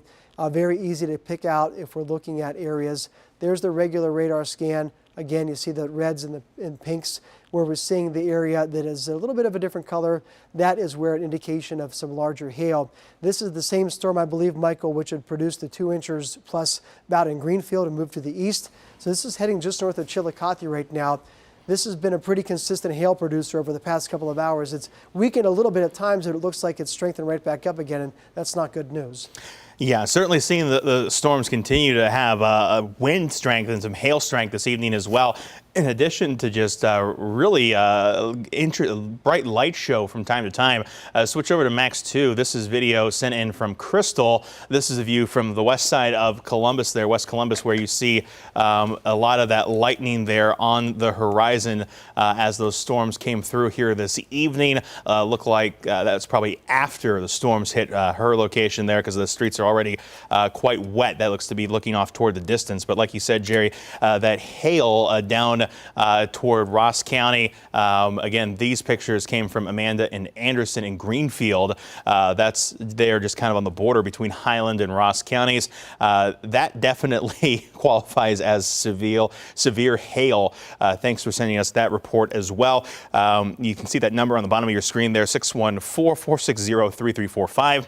That is a good way to send us your text reports as those storms continue to push their way through here this evening. It's been an active weather pattern throughout the evening when it comes to these severe storms, and we are seeing that threat continue across the region for severe weather. So we're going to be keeping a close eye on these storms here for the next while. Those storms down to the south slowing down some, so that would likely increase the risk factor in our southern counties for some potential flooding concerns out of this storm. As you can see, it really kind of start to elongate here back down towards southern Fayette County. It's been raining in Fayette County for some time now. That storm system stretches all the way back out to Wilmington still at this hour. Our first really severe thunderstorm in Wilmington sort of came around 9:30, 9:45 when we got that. Well, actually, I think a little bit before that. When we got that really strong gust of wind there, but it was already storming there for a good deal and now still raining there. So if we're going to see flooding concerns, I would really say from Clinton County, southern Fayette County, Highland, Ross counties, maybe even into southern portions of Pickaway County there, could see some of that flooding concern pick up as this rain just kind of sits in one spot and comes down fairly heavy. That southern side, like we said again, is slowing down when it comes to how fast that particular part of the storm is moving. Since this is moving closer to that 35-mile-per-hour range, we'll track the leading edge here off to the east. That's going to put it into Laurelville at 10:42, Good Hope at 10:50, Laurel 10:53, and off to Logan by 11:07, New Lexington at 11:09. Still producing at least the risk factor for hail and the risk for those damaging winds out there tonight as well. I want to move the map a little bit further to the north. We'll cover that warning that extends out over into Muskingum County and up into Coshocton County. We had a couple questions I've seen come into the text line about places like Coshocton, Zanesville, even out toward Cambridge. When are they expecting to see severe weather? Well, that's kind of knocking on your door right now. Already seeing rain pick up in Coshocton. Really some of the stronger winds for you guys. It's probably getting a little bit windy right now, but I would say some of the stronger winds still back out closer to Mount Vernon. If you're in Zanesville right now, rain starting to fall for you guys, but those stronger winds likely with the heavier part of the cell that's still back out toward Newark. This particular part of the storm moving a bit faster than areas off toward the south. This closer toward 55 miles per hour. So we'll track where we think that wind threat is highest and carry that out over about the next hour. That will be in Hopewell by 10:50 into Coshocton here right before 11 o'clock tonight, coming up in about 20 minutes or so over toward West Lafayette, 11:05, Cambridge by 11:21. As far as into the Zanesville area, I would say you're probably close to arrival time as in the Keeney area, where it's probably going to be around 10:56, 11 o'clock for some of those really strong winds to make it into your region.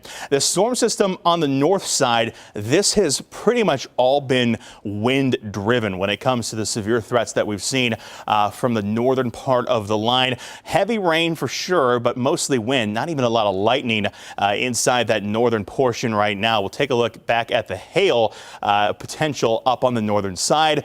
Maybe some pea-sized hail in northeast of Mount Vernon, some pea-sized hail down toward Newark, but that's not really been the potential up north. This has mostly been wind. We'll move our map back down toward the south, and you can see those colors get brighter as we get down towards, say, Lancaster, over towards Circleville, down into Ross County. This is where we're seeing some of those heavier hailstones. This of hail in particular that is north of Chillicothe right now is likely the part of the storm that produced those really large hail photos that we've been sharing with you here tonight. Still likely to see some probably not quite severe hail anymore, but I would say ½ to 3/4 inch hail that would be moving across northern Ross County. So keep that in mind. And then we'll just travel pretty much straight to the west from Chillicothe down to Highland County. And that's where we could see again some of that hail forming right now crossing over US 62. So if that particular part of the storm stays together, that could also make its way into Ross County in about the next 30 minutes to an hour here as these storms again move off a little bit slower. I want to take another quick view here and just look at how much rainfall is coming down. We'll go over the last 6 hours here, let that data load in, and we'll zoom out. You can see those areas of darker blues and purples.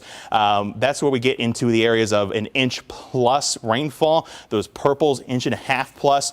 You can see that stretches right now from Circleville all the way back out to Wilmington. And if we switch from this back to just our normal radar, that's where the rain still really falling at this hour.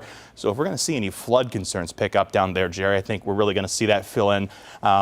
Again, Ross County, Pickaway County, back out toward Fayette, Clinton, Highland counties.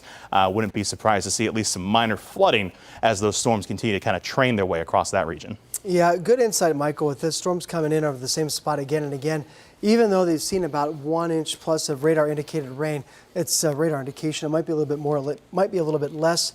Probably not enough to initiate any flash flood or aerial flood warnings, and that is good news. But as we talked about a little while ago, this storm's moving into areas around Fairfield County, Lancaster, around Logan and Hocking County, Perry County, Morgan, and Athens that have seen a lot of rain earlier this week.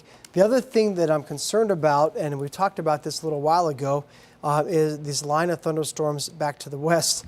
The sizable break we talked about, and we told you when we'll sound the all clear. To be clear, we didn't sound the all clear for the entire night. We just meant from that current round of severe weather and those warnings, because there are more storms back to the west that are still providing a little bit of oomph. They're more individual. They're forming a little bit of a line right now, and they're still just about to cross over I-75. One lone severe thunderstorm warning from those particular cells, and that might be a little bit of good news in terms of not round two with the extent and the coverage of what we saw earlier. But in the next 5 minutes, we'll break it down for you and kind of tell you what you need to know to go through the night. We're going to continue on 10 TV Plus until 10:50, and then get ready, get geared up for our 11 o'clock newscast at 11 o'clock. Yeah, I want to address a question we got into our text line here in the last 5 minutes or so. They said they were renting a cabin out in the Rockbridge area and in the Hocking Hills. And I mean, that's going to be a place where we've got some tourist people likely coming in from out of town. You get into some of the more hills and hollers, so to speak, of Ohio. You guys need to be ready for possible strong winds, some hail, and potential for flooding out there. So keep in mind that in those more hill and valley regions, that water tends to pick up speed as it comes down slope. So use caution out there tonight, especially for flooding. It's dark. If you don't have to leave the cabin, I wouldn't leave the cabin. I would stay there because things like trees could come down on those roads. Floods could wash out part of those roads. And it doesn't even take quite as much rainfall once you get into those areas of elevation to see those impacts from the heavy rainfall. Yeah, because it does, funnel, obviously gravity pulls everything downward. I'm going to dovetail on that in a second, but also let you know of a new thunderstorm warning for Perry County. It goes until 11:15, another half hour. That is for winds up to 60 miles an hour and hail up to 1 inch.